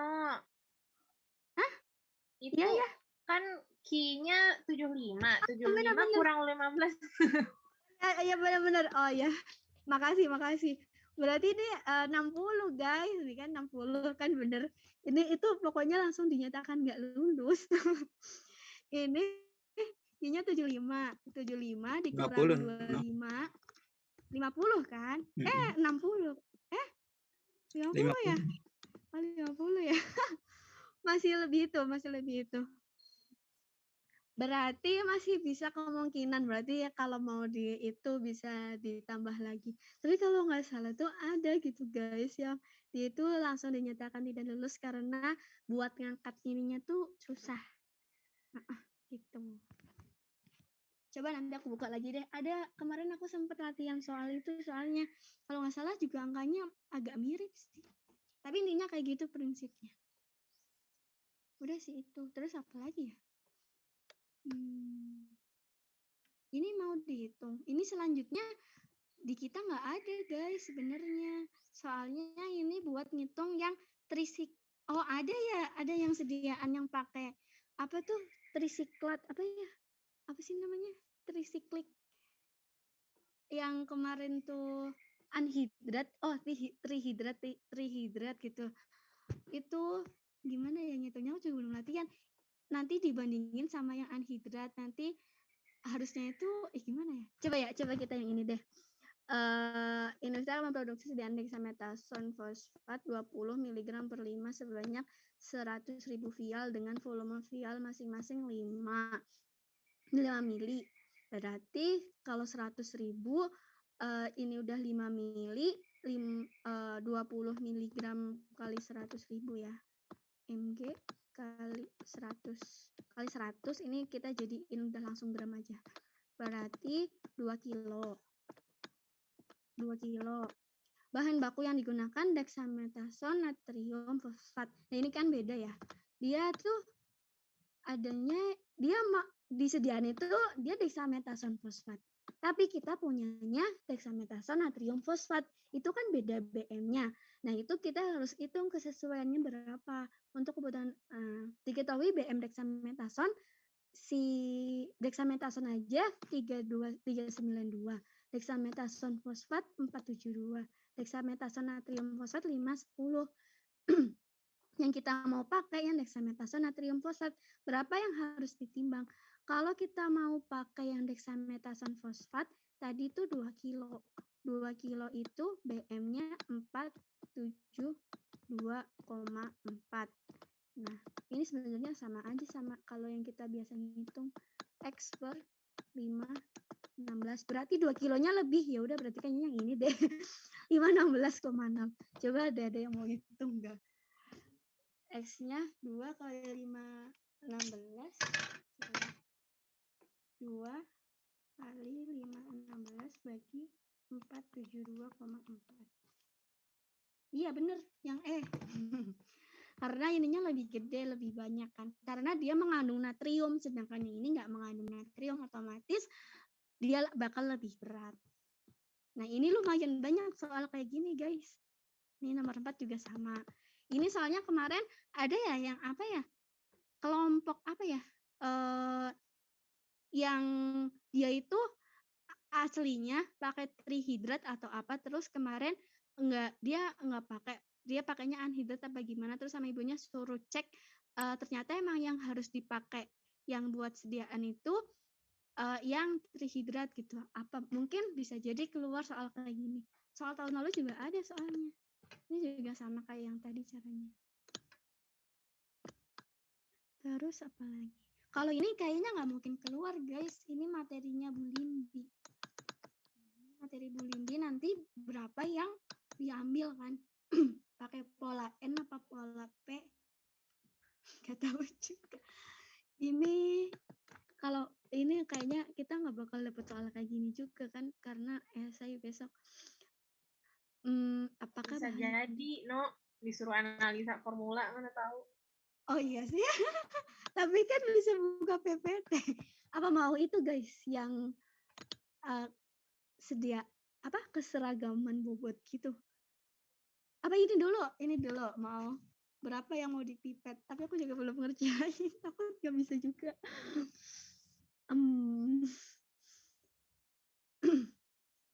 Sediaan injeksi setara dengan 40 mg metoclopramide dileburkan dengan 100 dan digenapkan dengan asam fosfat sampai tanda. Nggak tahu, nanti deh. Mau lanjut ke yang mana lagi guys? Ini sama kayak yang tadi. Ini ngitung berapa yang terdisolusi. Gimana ya? Lupa lagi. Bagian pengawasan mutu, dia ibuprofen 200 mg selama 60 menit menggunakan medium. Pada menit ke-60 dilakukan sampling dengan pengukuran kadar sampel. Disolusi sebanyak 10 ml dan diperoleh konsentrasi ibuprofennya 191. Selanjutnya dihitung persen disolusinya. Bentar. Pada menit ke-60 dilakukan sampling. Berarti kita harus tahu dulu nih 10 mili. Di larutan yang ditabung disolusinya, dia tuh mediumnya 900 mili. Tabletnya 200 mg. Berarti konsentrasi di sininya 200 per 900. Berarti berapa? 2 per 9? 0,2. Konsentrasinya kan 0,2 mg per mili. Nah, ini kita jadi ini dia pakainya mcg. Berarti kita kaliin 1000. Berarti 200 mikrogram per mili. Nah, dari sini dia diambil 10 mili. Diambil 10 mili. Ambil 10. Berarti konsentrasinya ini ya sama ya harus. Ini ditanya berapa? Ini yang ditanyain gitu. Nanti ini berapa yang ditanya ini? Di sini tuh harusnya tuh segini kan harusnya. Tapi nyatanya seberapa gitu kan? Ternyata dan diperoleh konsentrasi ibuprofen dari 10 mili dia itu nggak pengenceran ya. Dia langsung diketahui konsentrasi ibuprofen yang terlarut dalam media disolusi itu 191. Oh, ini mah tinggal diniin aja 191 per 200 ya. Berarti 95 ya. Yang paling dekat. Apa 85 ya? 91 bagi. Iya 95 guys. 95%. Ini enak nih, soalnya dia nggak pengenceran. Nanti kalau misal dia dari 10 mili kan kadang biasanya kita encerin lagi nggak sih karena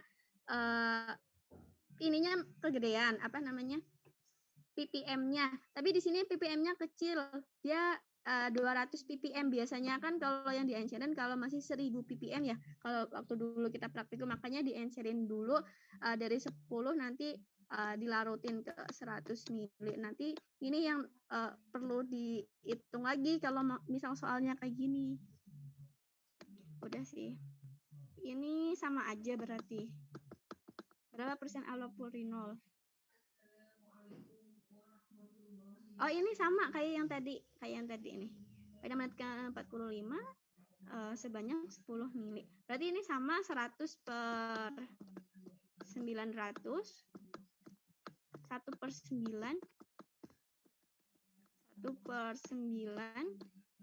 miligram per mili. Kita jadiin dalam mikro. Berarti 1 banding 9 0,11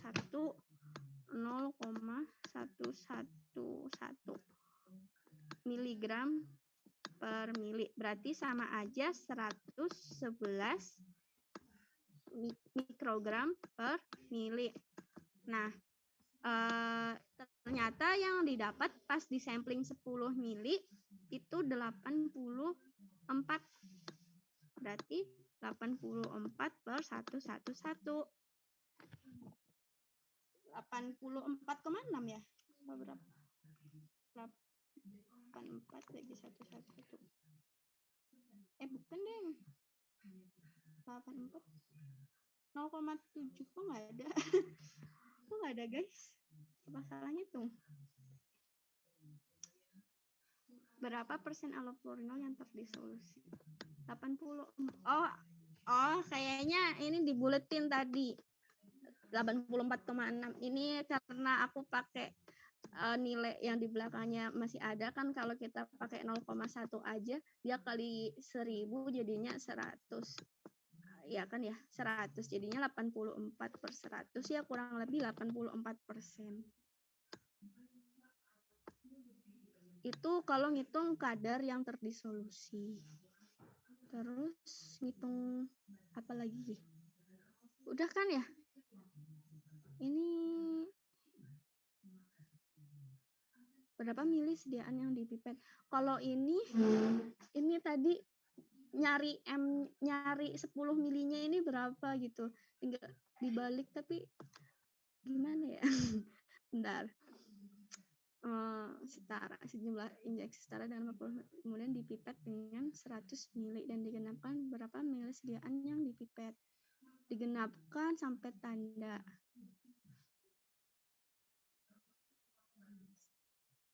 Metoclopramid ini BM-nya segini.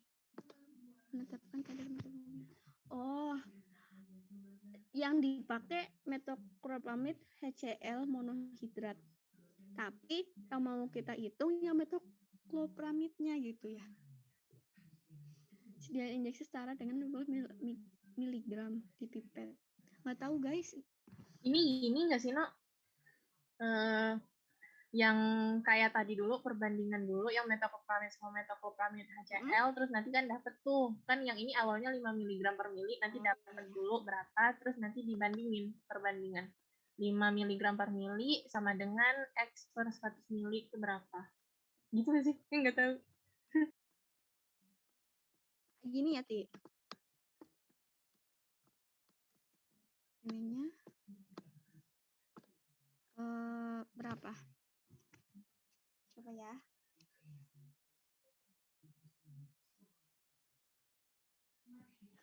Berarti iya kan bener ya Ti kayak gini kan? Apa enggak?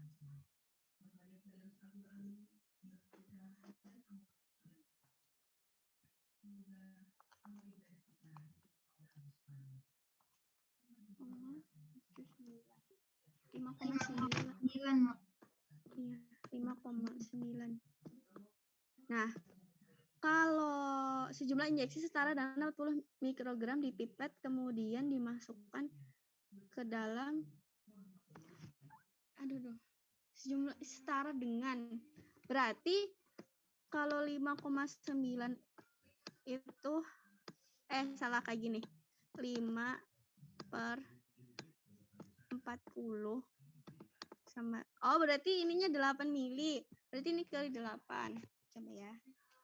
5,9 8.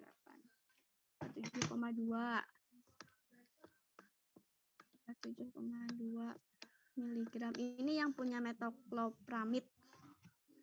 Metode pipet kemudian dimasukkan ke dalam dan digenapkan dengan asam fosfat sampai tanda berapa mili yang dipipet. Aduh, nggak tahu deh, menyerah. Uti tadi gimana yang ini sampai sininya?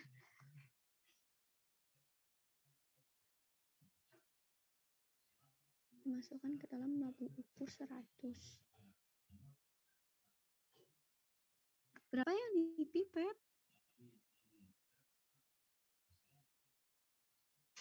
Nah, maksudnya? Berarti itu volumenya itu 100. Ya, volumenya 100. Tapi dia ini kan kayak ini diambil berapa mili, digenepin jadi 100.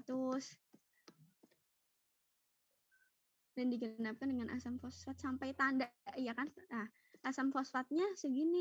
Ada ngaruh nggak ya? Kayaknya kita nggak ini deh, guys. Nggak tahu deh. Nanti kalau ada yang bisa diiniin, guys, di-share. Ini nggak mau lanjut, udah mau buka nggak sih? Iya, No. Gimana, Jas? Anjus mah tadi katanya sampai jam 5 doang, malah. Udah kelewat. Udah kali ya, sampai sini aja dulu. Iya. Oke. Udah. Oke, guys. Yo. Makasih, guys. Makasih waktunya semuanya. Semoga ujiannya lancar ya. Nah, Assalamualaikum. Selamat buka. Waalaikumsalam. Selamat buka juga. Makasih Uti, Eno, semuanya.